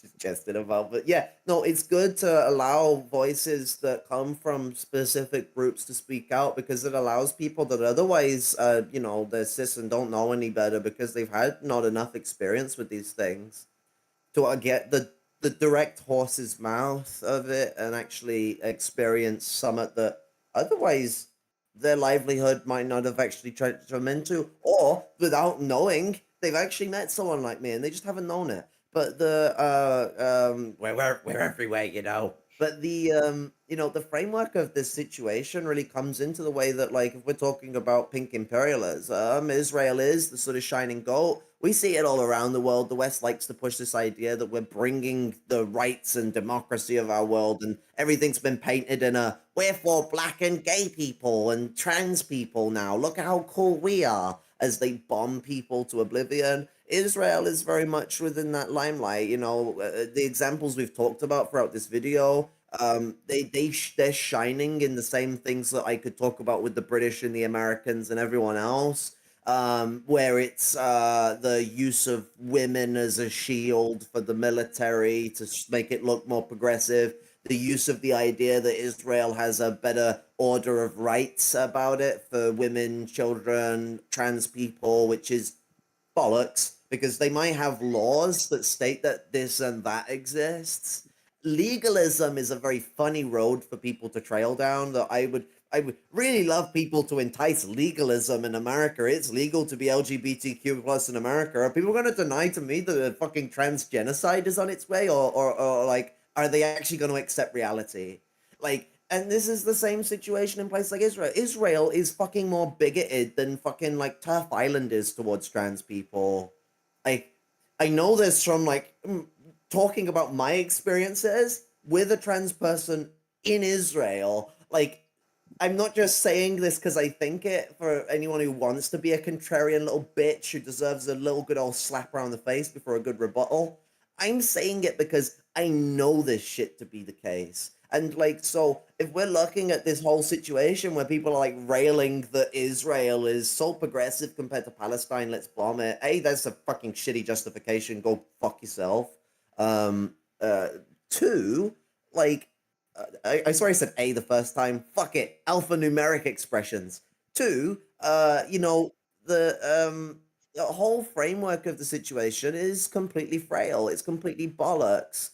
And this stacked layer system is what we see around the globe. What does this do for LGBTQ plus rights? It does something, and I'll tell you what.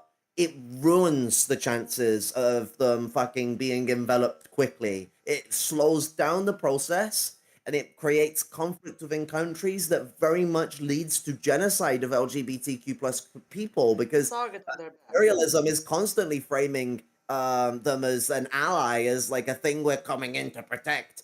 That puts a target on people's backs. That makes people even more terrified to express themselves. And I hope people know this. You know how trans acceptance comes? You know how gay acceptance comes? The capacity for them to express their pride in these things so people can actually experience it for themselves and not be told by some rich bigot how to think on the factor of it. Because, like, people are fucking smart. People know how to fucking figure shit out. The only reason they end up confused on a matter is because ignorance has been pervaded on them. You have the art of a reactionary country, which fucking every country that exists today is in some way reactionary. There is not a socialist country that exists in the world. And I hate to break it to people, capitalism, pretty reactionary fucking system. It's past its progressive era. We've gone through a whole century and a half, almost 2 centuries now. It's like a 170, 180 years of imperialism. The British rose as imperialists in the mid to early 1800s. Actually, you're supposed to say it the other way around. Early to mid 1800s. I'm good at chronology. And so, like, what you have is the imperialism has petered itself out. It's not progressive anymore. So around the world, you're going to get governments and the civil societal structure of said governments purveying transphobic ideas, homophobic ideas, sexist ideas, and imperialism into inferences on these things because it takes advantage of them and it likes to advance them with its own ideas of these things. And so like we have that framework, but you also have the way that imperialism fists its way into countries. I didn't mean that to sound so but the fucking it comes in with this clad iron fist either through economic terrorism or through fucking war. And so when they're bombing a country or they're chastising a country's existence, limiting its capacity to exist through this framework of the gays or the transes, we're totally coming in to save you guys.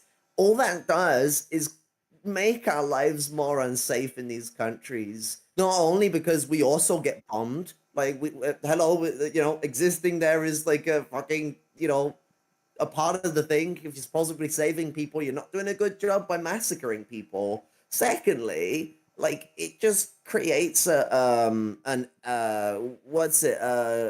the word, like a vigilante mentality towards like cis groups and non-gay groups, non-LGBTQ people, that they have to take on a position of fighting these groups.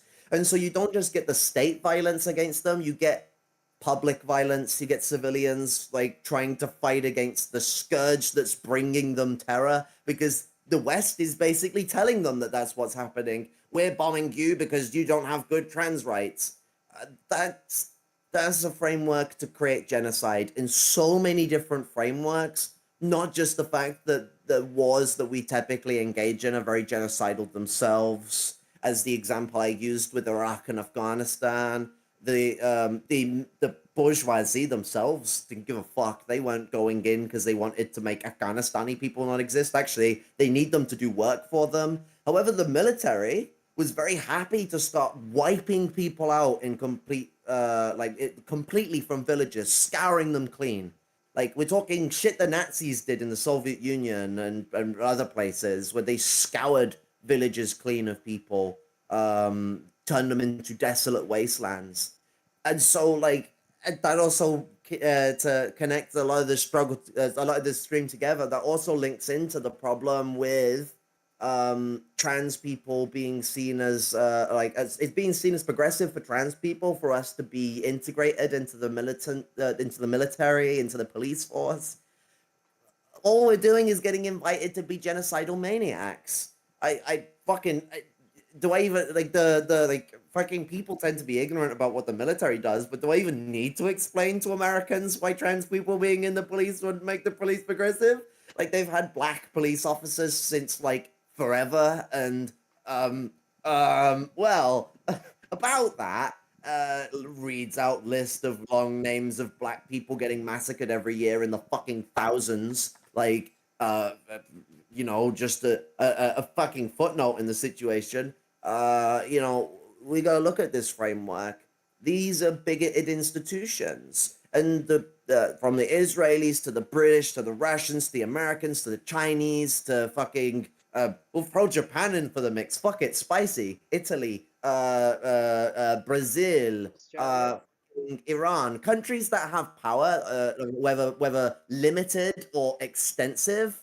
These countries hold bigoted positions. Like their framework is bigoted. Their actuation of supposedly progressive politics is bigoted.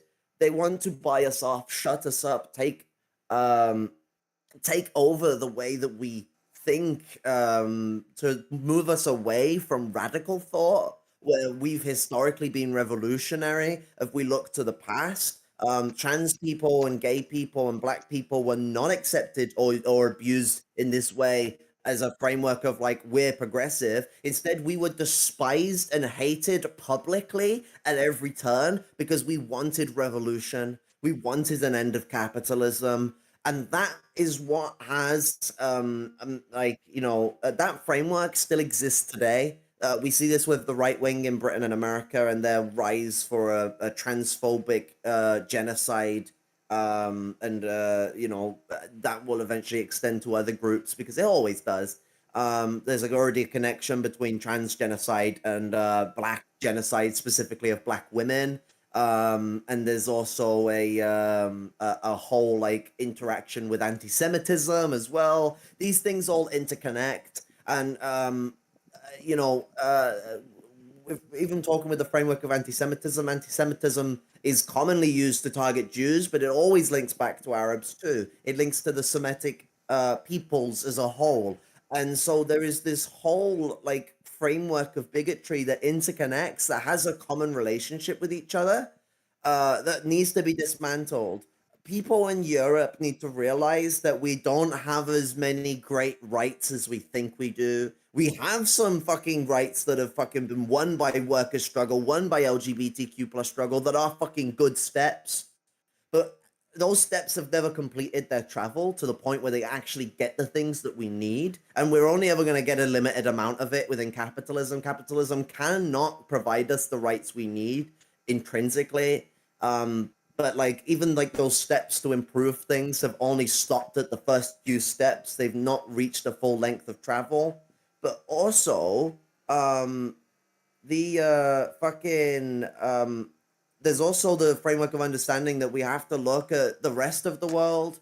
Why do certain rights not exist in other countries? What movements exist to get those rights? And if those movements are struggling to get themselves up on their feet, what can we do to show solidarity and support? Because we can't change a situation. We know that eventually every country is going to have these developments.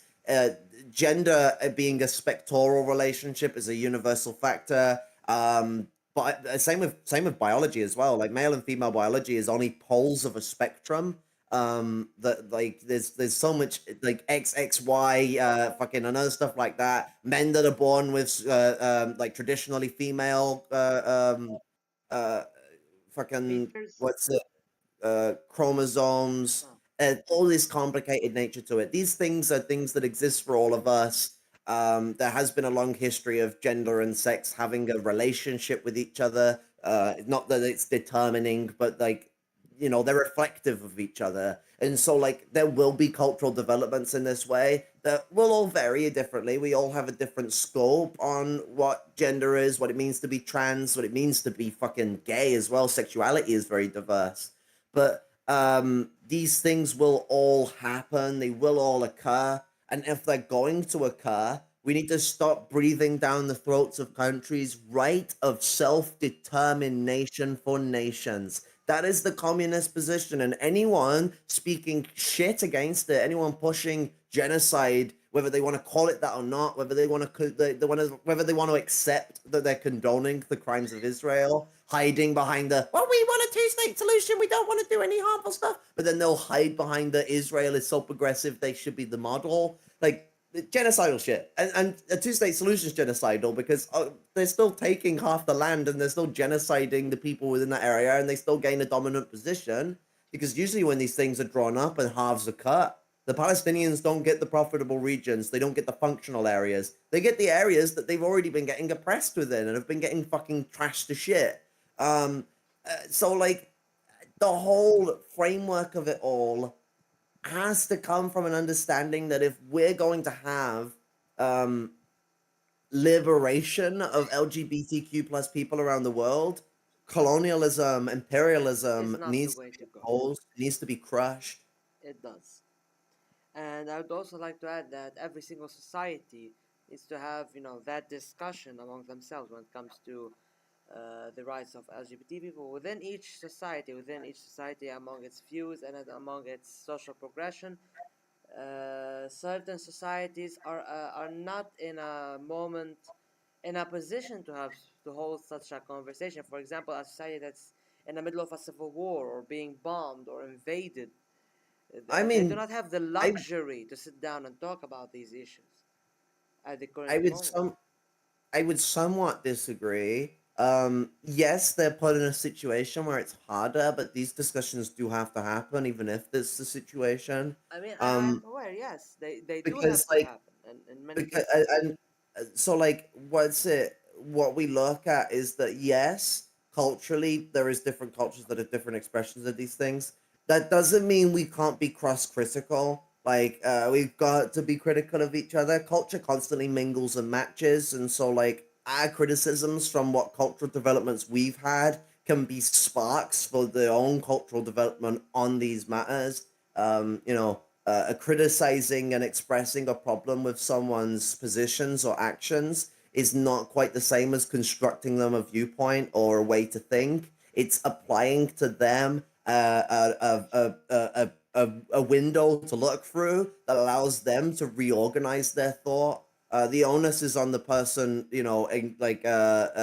engaging with a situation to really think it through. I can't do the thinking for someone. I can only explain the way I critically look at a situation and what I believe on the matter, and it's up to them to figure it out from there, match their knowledge to reality, so to speak. I mean, constructive conversation is always necessary. However, what I meant it's not necessarily the question of the day per se. Oh yeah, the primary question in a colonized country is always going to Is be the fact that it's colonized. yeah, Uh, but it can't be reduced to that fashion, otherwise it could cause problems. Um, that is true. So as a conclusion, we reach that imperialism using LGBT rights as either justification or excuse at the end of the day does not is not something that furthers LGBT rights. If anything, it does the exact opposite and paints a target on people's backs.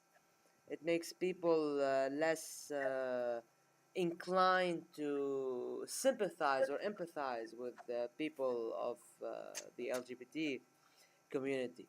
And not to forget that on the flip side,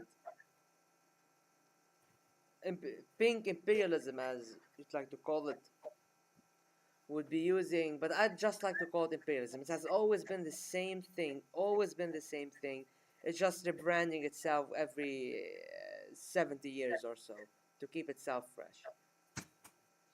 So, as Fucking corporations are like that as well, oh constantly my god, do reframing not let me themselves. get started on corporations. Do not let me get. Fucking To finish my point about the militaries, on the flip side, imperialism also uses people of said community as tools of oppression in other societies, which is also backfires against the community itself. But do not let me start about fucking corporations. What can I say about fucking corporations in late stage capitalism are gearing up to become an abomination against nature and deity, whatever deity you believe in.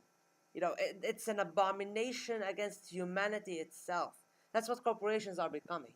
Soulless fucking profit machines, exploiting anything and everything whenever it suits them, raising whatever flag they want, calling for whatever cause they think will profit them without, but they believe in nothing, they stand for nothing except the mighty dollar. That's what they fucking do. Corporations are ready to send death squads to kill people of color in another country to protect their interests, while also celebrating Black History Month in the United States, for example. It, it, it, it's oh it's god, like you know um yeah, so like multinational fucking corporations are the peak of fucking hypocrisy on this fucking planet, and I have such a hatred for them beyond belief. And the corporations today are stronger than fucking governments. They're stronger than governments. They have I mean, more. it's like it's nice to see like flags and stuff everywhere of our shit, but like for what reason? It's like when I see a corporation stick an LGBTQ flag on it, I don't go, "Ah, I feel represented." I go, "Well, you bastards ain't honest." Because if we look at like the behaviors of like 90% of these fucking corporations, they're engaged in some fucking shit, Shady if not shit, might I 100%, add. where they're involved in abuse of countries that causes a restriction of development of progression within culture within rights. They're involved within practices that involve white supremacy, bigotry towards LGBTQ plus people. A lot of corporations have involvement with white supremacist groups massively, and we see an intersection between white supremacy and homophobia and transphobia, as well as racism. Well, that one was a bit obvious, but Yeah, and corporations, as I was saying, nowadays are stronger than governments. They can keep tabs on us better than any government intelligence agency can. Nowadays, in this information age, and corporations, even back in the 70s, managed to fucking cause regime changes through bloody coup d'etats. I mean, look what happened in Chile. Chile back in the early 70s. Look what almost had happened in Bolivia not too long ago, a couple of years ago, 3, 4 years ago, maybe. Mhm. With the whole Elon Musk supported failed coup in Bolivia. I mean, listen, the system in Bolivia is a social democracy, but if you ask me, I'd rather Evo Morales over whatever the fuck was gonna replace him. Yeah, I mean, usually you're going to want to deal with a social fascist over an actual fascist, because at least Yes, one thing with them, Stalin points this out as well when he's criticizing social democracy as social fascism, is that at least these, quote, bourgeois pacifists, end quote, I love the way he puts it in quotations, while they exist, there's a little more freedom to move as communists. Like, we normally are legally allowed to exist, not all the time, but normally, we're legally allowed to exist during social democracies than we are, under fascism. And so, like, it gives us a greater advantage to move. As soon as someone like we got to think, what was it that got Evo Morales kicked out of government? Because I mean, there's a lot of problems with him. Guys engaged in some pretty dodgy shit. He didn't get kicked out for that though. No, he got thrown out because couped against because he was like granting rights to indigenous people. Now, the full bearing of those rights and how far they go, that's another question. But like literal like language rights and other stuff like that is very progressive stuff, nevertheless, no matter how much capitalism is obviously going to be Hindering progress. stagnating these developments and getting in the way of it, hindering progress. That's the right way of putting it. The and so like yeah, what was he removed for? Well, white supremacist fascists didn't like the fact that a guy with indigenous heritage was giving indigenous people rights. Because I'm After pretty that, sure, nationalization of resources. You know, to a certain degree, I mean, they were also like selling it out to China. What was it? China was going to get like 48% of lithium production with the deal they were doing. I am not completely aware of that. Compradors, whether they're softer or harder, they always end up being the same in a Unfortunately, sense. unfortunately. Uh, But yeah, a social Capitalism relies democrat. on imperialism. It's one of those. I but like a social democrat is better to, to deal with than an outright military dictator fucking killing people in the thousands and throwing them in ditches. And corporations have that power. Elon Musk had pushed for that coup d'état to be sponsored by the United States because he also wanted the lithium. And the people who did pull off the coup, even if they were not successful in the end, they had other incentives to start it. As you said, and giving indigenous people some rights. Some progressive laws to protect them, to protect their language. But at the end of the day, it was sponsored and given the go-ahead by a by institutes that meddle in other countries' affairs, and these institutes had the incentive by a rich fucking bastard who wanted his lithium. So corporations have this power, and for corporations, after doing all this shady, dodgy, murderous, fucked up shit around the entire world, to come in and say, well, we are here to fight for LGBT rights or black people's rights or for peace on the earth. Like, shut the fuck up. Shut the fuck up. It's like Disney and Ron DeSantis fighting each other in Florida. It's like someone shouting at a mirror. Yeah, That's that's it's how that's how I fucking feel. it's copy wobble of the highest order. People speaking straight out of their ass. Like when anyone turns around and like waves the flag of like, oh, the corporations are representing us. It's like, and what are they doing? I mean, like, visibility is always a great thing. People seeing a flag is not visibility. People actually seeing us and what we have to say, especially people of color that are trans. Like, because there's a lot of voices out there that are white, like YouTube, you look at it, a lot of white voices out there. Some of them even just straight up traitors, Blair White. But what's it? That sell us out to cis supremacy. That like people like Blair White, people like Caitlyn Jenner that will turn around and just side with the right, and not just in the veils of white supremacy. They always end up having the largest voice, the largest stage to put it out there on. Black trans women are like the least represented demographic within the trans community, and yet if you look in the Anglosphere, in the UK and the USA, black trans women on a demographic percentile ratio is the like highest target for hate crimes. I was about to mention that. Yes, it And so appears to be the like case, unfortunately. what does Nike putting a fucking rainbow flag on its fucking tick do for black women? And Black trans women. I would also like to add some things that if you look at the social media accounts for these corporations in Turkey, like their accounts for the Turkey region, for Russia, and for the Middle East do not change to a rainbow flag. So you can see that while they talk about representation, it will bring them negative attention in these regions. Therefore, they avoid it and cut their losses by just not changing the profile picture to a rainbow one. Because they do not give a fuck about representation. They want to make a quick buck. If they will literally sell, they will sell your fucking soul to you if they could. You know, they have no problem capitalizing on anything and everything. I'm kind of surprised they haven't capitalized yet on the Holocaust if they haven't. I mean, I don't see. And Israel's kind of already beat everyone to that I one. mean, okay. That is true. Israel is you know, nobody dares do that because Israel has already hogged all the fields of capitalizing over the Holocaust, which is a very true human tragedy and a fucking genocide of not I only mean, Jews, of Jews, people, Iron Will people, Slavs, people from Romani disabilities, people, Romani people, Slavs, disabled people of people, color. Uh, LGBTQ plus as people. well, of course, yes.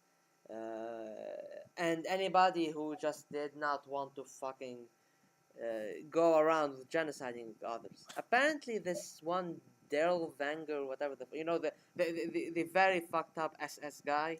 Apparently, he was sent to a concentration camps because of his crimes, but even then, he still didn't atone, and then he got hired again by the SS through some bullshit.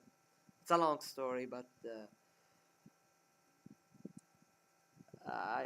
I did not know why I mentioned him. It's considered a fucking fun fact. It's a weird situation. The Nazis had a lot of internal This the contradictions. Nazis were the, you know, the regime of contradictions, I'd say.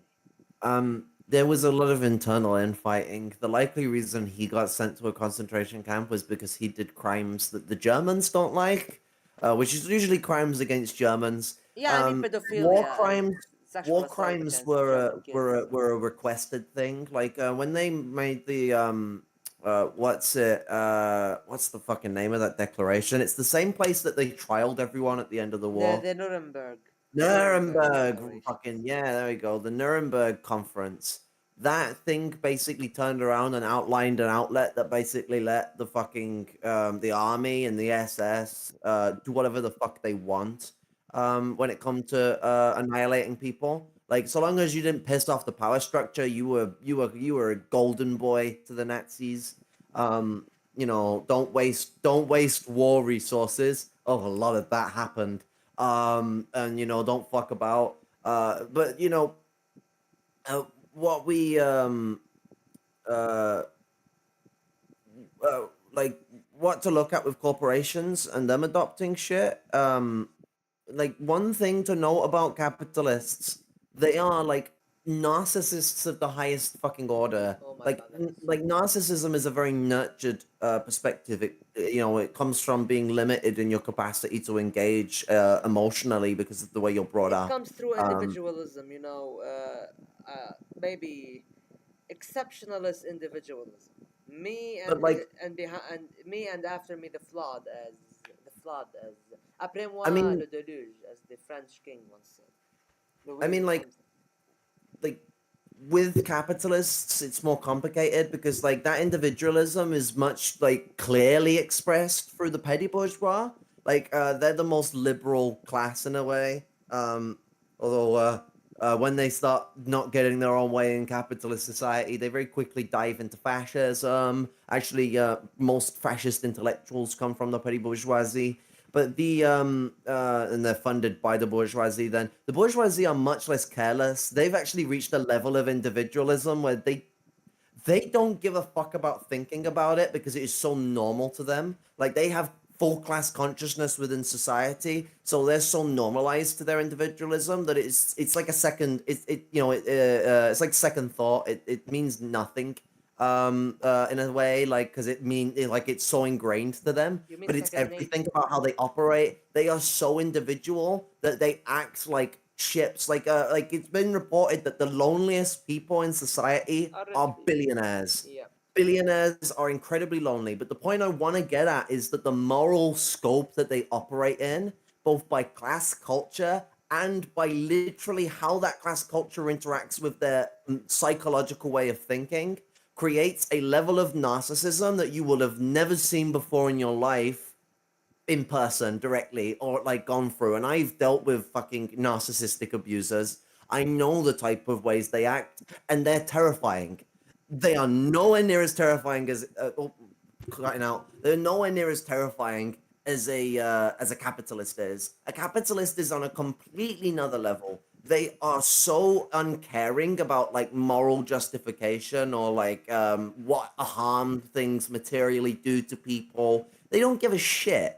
All they care about is, does my profits increase? And that's why more and more over time it's been harder for like even the social democrats to try and get capitalists to move onto a position that would stabilize the system at home, because capitalists in the billionaire era have become so high and mighty on their own polluting thing. They've managed to like they managed to top themselves. They already were this bad 100 years ago. Like they always have kind of been this bad. Big capitalists have this motion, this complex, this bigotry. We could bring up the late 1800s for this, and the early 1900s, with the way that capitalism kept trying to push everything into a state of destitution, working workers for fucking pennies a pound. But there was still actually a formalization of progression that changed things. And why? Because workers rose up and those capitalists shat themselves. Capitalists don't budge unless they're forced to budge. There has been periods where they've had more progressive angles to this budging. Stalin commented on this about the British capitalists at one point. But that doesn't exist anymore in the first world. They're not very eloquent with this because all they do is just, oh, we've given you guys rights. We've put your flag on our thing. They don't actually go and put the money into society that they fucking have. The surplus labor fucking, the excess capital that they have. I can't remember what the term is. There's a term for basically when capitalists are big bourgeois, where they get so much more capital than they're supposed to get. Then what is their actual initial profits? That's the term I meant to use. All the money they get, they're not supposed to get. But and basically like that surplus capital is usually what's used when invested into society to basically break like proletarian struggle, buy off the working class, buy off society, raise a labor aristocracy within the middle class that holds a petty bourgeois class culture while being themselves actually proletarians. Very complicated relationship. But so like that framework within how capitalism operates, like it's not working right now. If we were to get these concessions as they should happen, economic concessions should have happened in 2002, 2008, 2012, 2014, 2018/19, where the Great Depression started, and it's still going on. Look up for 10 to 20 years worth of economic downpour, everyone. But they're not doing that. We're having the same problem we had in the 20s and the 30s, where the capitalists were not budging during an economic crisis to buy off the working class. The British did a better job than the Americans initially at this time. The summit that was being commented on in the 20s, the British capitalists were shitting themselves about the rise of working class struggle, and so they moved to trying to buy off, which is when people like Stalin are commenting on. The Americans went the other way. When the president himself, who was already in power at this point, he got in power in 1929, 2 years after the Great Depression started, when he started trying to fix things, which wasn't his initial idea, he actually had to move into that position because, well, the communists and the massive working class struggles in general were rising up, and so like he was shitting himself like any capitalist should be. And he turned around and put a pressure in for a change in economics that would actually fix the crisis and put money in the pockets of workers, as his statement was. And like, he had to write a fucking letter being like, yo, if the fucking big bourgeoisie knew what the fuck I was doing for them, they would fucking thank me. And that's their framework. You have the bourgeois aristocrats that like will realize shit is fucked, and like try and shift the boat, but they're outnumbered by the ones that are being lobbied, by the ones going about. So there's this like squabble that's going on between them. Petty bourgeois aristocrats are much quicker to notice these problems, much quicker to want them to be pushed to change, but they have much less power to actually actuate these changes. And actually, this doesn't go for petty bourgeois aristocrats. It also goes to petty bourgeois, like actual owners of capital, capitalists. You know, people like owners of private property, your small business owners. Those people notice that shit's fucked pretty quickly and want it to change. And where's the change coming from? What was Barack Obama? Hope and change, hope and change. We're still in the same shit that we've been in since the 97 crash, the 2002 crash, the '08 crash. It's just getting worse and worse. It's not getting better. Where's the hope? Where's the change? And so like they're not able to steer the ship. It's becoming too big to turn. And like basically what's going to end up happening is a drastic shift within the way that the capitalist environment goes. But to note about capitalists, they do not care about morality. When they stick your flag up, they're sticking it up because they want your money. They want your money and they want people to not oppose them for being the bigots they are. Like fucking M&Ms will stick the fucking LGBT flag on it. You know, all the M&Ms are engaged in Africa? Slavery. So the frameworks are all just completely coffee wobble. What happens to push capitalists to actually do anything involves us pressurizing their lackeys in the government to do shit as well. Like to create laws and positions and bills that actually apply a fucking restriction, a higher tax rate, things like that, that give money to workers. And to be honest, that's only a small gap thing. It's only something that's like we're trying to prevent like shit going absolutely haywire because fucking don't want to genocide on your hands, you don't want a massacre on your hands. But people will just go and vote Joe Biden and think he's gonna save us. Yet trans fucking genocidal shit has actually been increasing under his leadership, because they're doing nothing. Because no one's protesting rampantly for them to do shit. There isn't this rampant, massive protest to push them to do shit.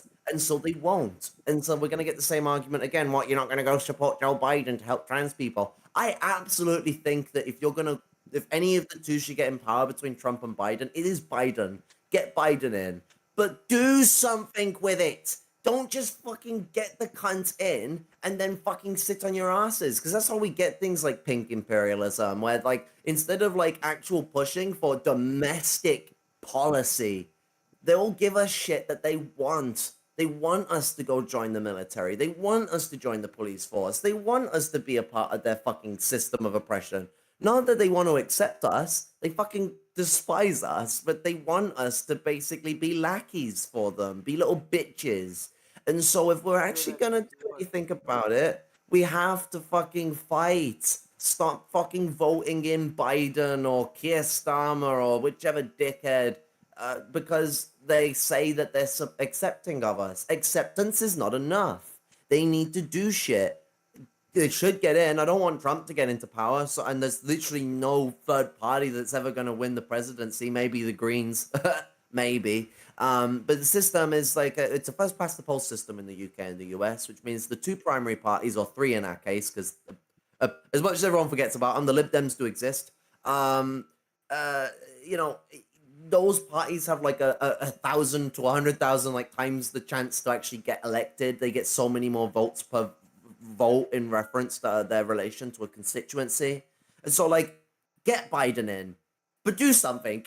Don't just fucking sit on your asses as they go and scourge the world. Biden has advanced imperialism still. He's still doing the same shit that him and Obama did in their time. What, 2 wars to 7? Is that the fucking freedom-loving liberalism that has been advertised to me? I want my money back.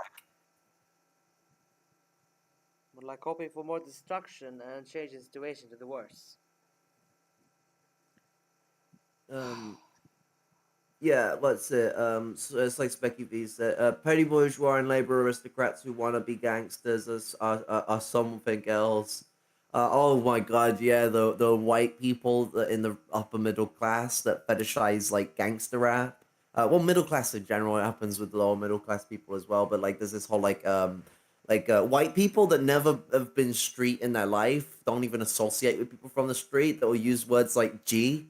Um, Stop stealing the way we speak. But the what's it? I think it's the media But that is getting. another thing they said as well is I also feel zero sympathy when labor aristocrats complain about 20% of their income being taxed. Yeah, fucking chill this shit out. Like there are bigger problems in the world. I mean, tax has its problems within capitalism and its problems in general. It shouldn't fucking exist. But like maybe they should be complaining more that the billionaires don't get taxed enough when they get like lower tax rates than they should and they don't even pay them. That's true. Well, this is a topic that can be talked about for hours on end. A very long topic, a very huge one, with multiple branches, branching out of it. Um, but I believe so far we've talked a lot, and while it's never enough, no matter how much we talk, how much we discuss, there's not enough discussing in this world. I do believe that our stream, at least my end of the stream, I'm not sure if you want to continue yours, but my end of the stream is almost coming to an end. Unfortunately, it's a very late hour of the night for me right now. And as much I would love to just keep on talking for like 7 hours non-stop, I don't Don't believe I can entice pull me. it You off. know I can. You can, but I really can't. I don't Unfortunately. intend to either, to be honest. We have talked about a lot of stuff, got into different relative topics and how they relate to the situation. I mean, like, it's bigotry in general that comes into this. You can't really talk about LGBTQ plus issues or having to talk about working class rights, black rights, and people of color rights in general. So, like, there's a whole, like, interconnected framework between this. Um, my mic has probably been a bit sensitive. I've had to move it a bit away from my face because I can see it peeking out. So I'm sorry if I've deafened anyone, especially when I start yelling. But it has been a pleasure to come on and talk about these issues. They absolutely need to be talked upon, and it's nice to have people be like, let's bring people in and be inclusive in how we talk about these issues because a lot of people will just try and hot rocket it and speak about an issue that they just don't have the experience to speak on and make themselves look like a dingus. There's nothing wrong with making yourself look like a dingus. I mean, if you can accept criticism, looking like a dingus is a good way to go about it. But it's good to look like a dingus when you're in a conversation with someone who can ascertain to that situation if it does occur, because then it allows for this process of, like I say, learning from the horse's mouth and getting that sense of experience. Um, I should say that to people: never be afraid of being wrong. Be openly wrong if you've got an idea wrong. Don't be afraid of it because at the end of the day, you say something that's incorrect to me, I'm gonna criticize you before I start losing my shit. I'm not just gonna fucking like unless you say literally fascist shit. I'm not gonna fucking blow the goat. Like, don't blow the goat. Or at least But try not to. yeah, I mean, like, there's a chance that things could get spicy, but 9 times out of 11, nice. Oh my Um, god, no. the No! what's it? 9 times out of 11, the situation ends up being a cause of criticism because I mean everyone has a right to be wrong, like, and everyone has a right to learn. We all make mistakes. An example I always use is I engaged with a minor. That's not young person. That's choppy minor. He was like 80 summit, like far from being a young person. And he turned around and did the whole like, oh, the immigrants are coming here and stealing our jobs. I literally had to turn around to him and went, stop where you're fucking going right now. You know exactly where those jobs went. You were there when they fucking sent them away. When Margaret Thatcher, Tony Blair, you watched as they disintegrated our jobs. He literally turned around to me, apologized to me, said, sorry, I didn't mean to be racist. Like, I'm not a racist. Like, and like really thought that they had been horribly racist and really they just been told an idea and believed it. And that's the way most people tend to be. If they actually get to hear something that expresses an exemplification of shit that shows them the truth within reality of how things are different to what they've been told to believe, they'll know it. It's that accessibility to organic intellectual that working people have, organic intellectuality that working class people have, um, because of the way in which we learn within society, the way that we have to build up our knowledge. And so taking that framework and applying reality, that working class man could not deny to me otherwise. And that's the same with bigotry towards other groups. Like, they can't deny it when it gets thrown on their face in such a verbatim situation where examples that intersect with their living experience and are shown to them that show them that actually these things aren't outlandish to consider. They're not far out. They're very simple things to consider that are fairly understandable. So it's all and about tangible. breaching ignorance. Yes, I believe the road to progress, the road to a better society would be through not only literacy. Literacy is the bare minimum. It's through removing ignorance, and removing ignorance is a very hard thing. I believe the first step to take is to help people learn, um, data literacy or data literacy. Being able to actually to think for themselves if they hear of an information, to actually go and find the source of that information and check it for themselves. It will take multiple generations to be like second nature to in a given society. However, it is the road to go, and I believe any socialist or any person who actually strives to remove ignorance in that society, they need to push for data literacy in said I mean, society. actually, one thing to note with the working class, the proletariat, that sense of thought is kind of already applied. Because, like, the thing I'm getting at with organic intellectuality, the way the working class learn to be an intellectual is that we physically engage ourselves with what we're learning. And so, like, we have an investigative mentality. The only reason that high chairs, Mal makes this really good point. The only reason that people in their high chairs and their gated, petty bourgeois intellectuals in their gated fucking big ass homes, those big highfalutin I'm on top of the world intellectuals know anything is because working people figured that shit out and they've gone and rationalized it.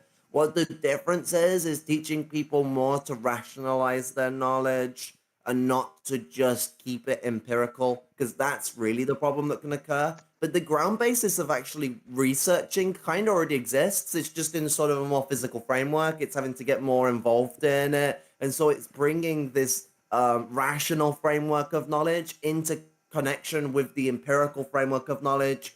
As it goes with Marxism, it is praxis, theory, praxis. The empirical influences on the rational then influences on inferences on the empirical, and that relationship just keeps going on and forward. And that has been how human knowledge has developed forever, and it's the only way it could develop, because you can't just have theory with no praxis. How could you even conjure the thought if the action hasn't? Sorry, how could you even conjure a concentrated thought on how reality works? Like, theory is trying to dictate how reality works and how we should change it. How can you make that rationalization if you have nothing to rationalize? Rationalism can only exist if there is an empirical understanding of reality. Well, I do agree with that. You cannot rationalize something that hasn't been discovered to be rationalized, or hasn't been laid down as a raw information to be consumed and then rationalized. Well, I do believe that now the conclusion we've primarily reached is, and no matter what somebody's view is, and as an irrefutable fact, is that pink imperialism is actually a detriment to the LGBT community. Not only does it paint a target on their back in countries where it justifies itself bombing and looting and exploiting through justifying or excusing such behavior by saying, "Oh yeah, we're defending women and LGBT rights or freedom and democracy." It paints a target on people's back, or bills and laws that can help set communities set in these exploited countries, imperialized countries.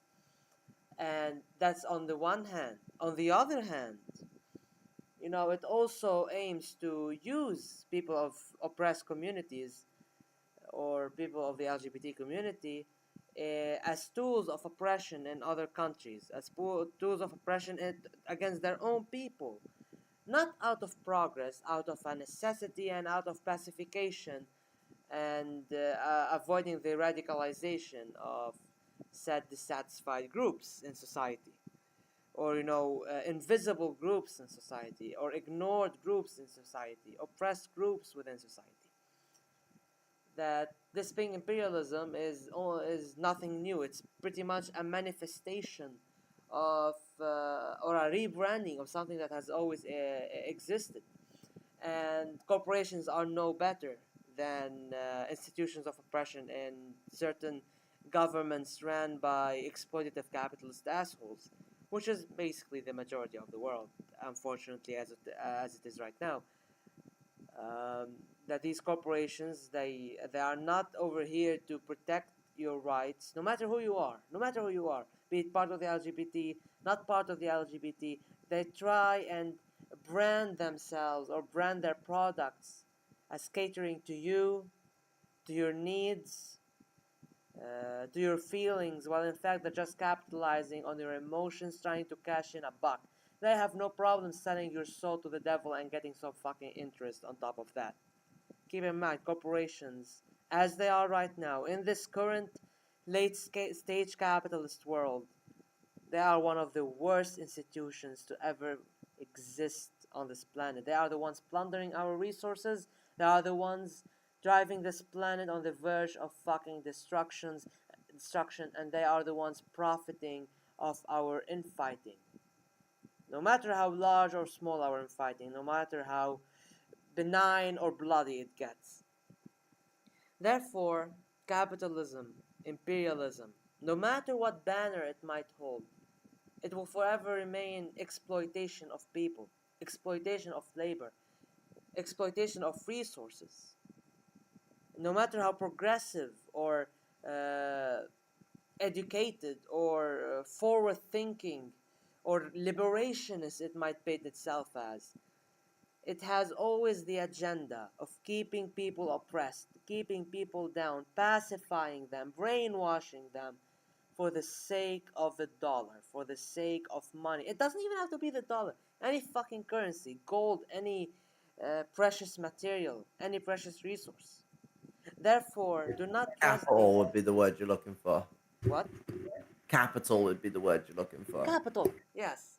For the sake of capital, the accumulation of capital. Because capital is strength. And these people, I could just classify them as megalomaniacs. Capitalists are megalomaniacs because capital is strength. And obsession with accumulating capital is an obsession with accumulating power, therefore megalomania.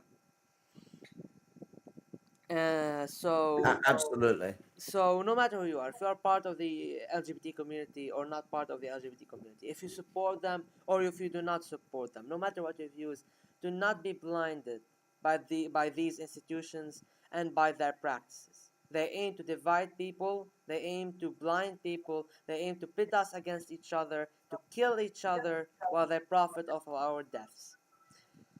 I think that is a very good conclusion to reach, don't you think, Kara? Yes. I would agree absolutely. Like everything comes together in that expression of the situation. They pit us against each other because we are to be united in working class struggle. If we're to have socialism, socialism is the proletarian society.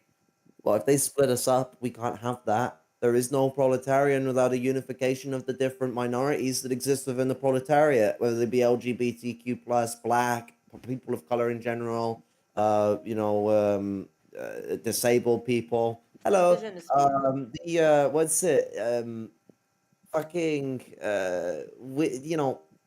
This framework will not allow for revolution. If they pit us all against each other, we're just going to be fighting each other and not fighting the people that we should be fucking fighting, which are the capitalists within our own country, and then aiding revolutionary groups that are fighting capitalists in other countries. Solidarity and international support. We don't invade other countries. We don't support the invasion of other countries for the change of dictator or whatever the fuck. Like There is no such thing as the I'm invading you to liberate you. Like, like when the fucking Soviets were fighting the Nazis, they weren't trying to liberate Germany. They were helping liberation movements throughout Europe to liberate themselves from Germany. Um, that's a thing to know because a lot of people go use that example. Oh, what about World War II? It's like, you know, shit, there's a war there because like Germany had already invaded other countries to hold them, and the Soviet Union, as a socialist country, also under attack, took on a role to help aid liberation groups. Now, unfortunately, the Soviet Union very quickly took horrible positions after that. But not to start another conversation. Um, this situation occurs within a very specific confined framework that doesn't exist anymore. And when it happened the last time, it went wrong. Like, we must understand that there is no like righteous invasion. It's an invasion. You invade someone, you're invading someone. There is fighting invaders. There is aiding liberation groups in fighting invaders. There's taking up that ante. But when you start invading a country to put your will over that country, that's a funny thing called colonialism. It's the framework that countries still apply to this day in absolution. And so, if we are to beat capitalism, we gotta stop squabbling amongst each other and just show some understanding, take an ear to listen. Like, a lot of white people, like, who have been like avid white supremacists, have been like completely changed as people just by socializing with black people, just by speaking with them. So, like, anyone watching who has bad ideas or confused ideas, ignorant ideas on people like myself or other minority groups, consider speaking to us more before you make a decision. Because if your decision is supposedly so righteous and correct, speaking with me or anyone else is not going to convince you otherwise because you're so righteous and correct. But let's be real, I don't believe you are, but I believe, and I also believe that someone who is capable enough to think critically about shit will listen, hear me out, hear what I have to say and what any other group has to say, and get that interminglement and learn a thing or two. And if you still disagree with it, we're gonna come to fucking arm's lengths, and there's gonna be some fucking conflict because obviously it's gonna reach a point where it reaches that state. But I don't believe that's the way most people will go. I think most people that are working class are very reasonable, and they have been convinced of ideas because of propaganda and bigotry pushed by people in powerful positions within civil society. So just take the time to speak and listen and have an open mind when you do it. Be honest about the things you feel, but put them in contention. Allow them to be criticized. Allow yourself to see things from a different point of view. And then tell me if you still believe the same shit, because I don't think you will. I know so many people that have changed like that. And at the very least, expanding your horizons, learning what your opposition, quote unquote, believes, it's better than living in ignorance. Well, I think we've said all we needed to say for now. Yeah. Well, that was a good stream, and thank you very much, Kara, for being my guest here tonight. And thank you More than also for having me on your own stream, on your own channel at the same time. I'm more than happy to. I think it's been a fruitful conversation, and I hope that our viewers have, you know, uh, benefited from watching us both. I will be adding a link to your own stream later on once my stream becomes a video, gets analyzed by YouTube and all of that. And I hope in the future we'd have also more collaboration such as this. Needs to be Yeah, done. I'm always happy to. I'm glad to be able to get some of my trans anger out on the table. Got a lot of angry stuff to say about this topic. But it's no, it's been fun to be able to breach some of the ignorance that this shit causes, because like a lot of people very rightly get very displeased by the way pink imperialism impacts their country, and understandably so. And so being able to entice the fact that this ain't us, chief, is a pretty thing to go about with, and allows for that solidarity that needs to exist between like people in the first world and the third world in general, but also like LGBTQ plus people from the first world to the third world, because internally we have a white problem here in the LGBTQ plus community. Externally, it's a massive issue because of its relationship with imperialism. So I'm more than happy to get to talk it. Uh, well, thank you again for coming on. And I want to also, as I close down, I want to also remind everybody of the disclaimer I've put at the beginning of the stream, that the views expressed here from our dear guest, whoever the guest might be, might not exactly reflect the same views the channel might have. There might be some contradictions in point of views, and some intersection in point of views. However, as long as they are, it's a respectful conversation, it's always a good conversation. The thing also goes for me on my guests' channels. It does not reflect their views per se. My views don't exactly reflect theirs. So there might be contradictions, there might be points of agreements, as long as there is a respectful conversation going. Thank you all for watching, both on the Bad Arboid channel and the Lumpen-Maoist channel, Lumpen-Maoist News. I wish you all a good night and a wonderful weekend. Take care, everyone. Goodbye. Love and respect and solidarity to everyone. Take care. Have a great night. And it was great speaking with you. It's great getting my voice out to both your channel and my channel. Respect. Bye, everyone. Goodbye.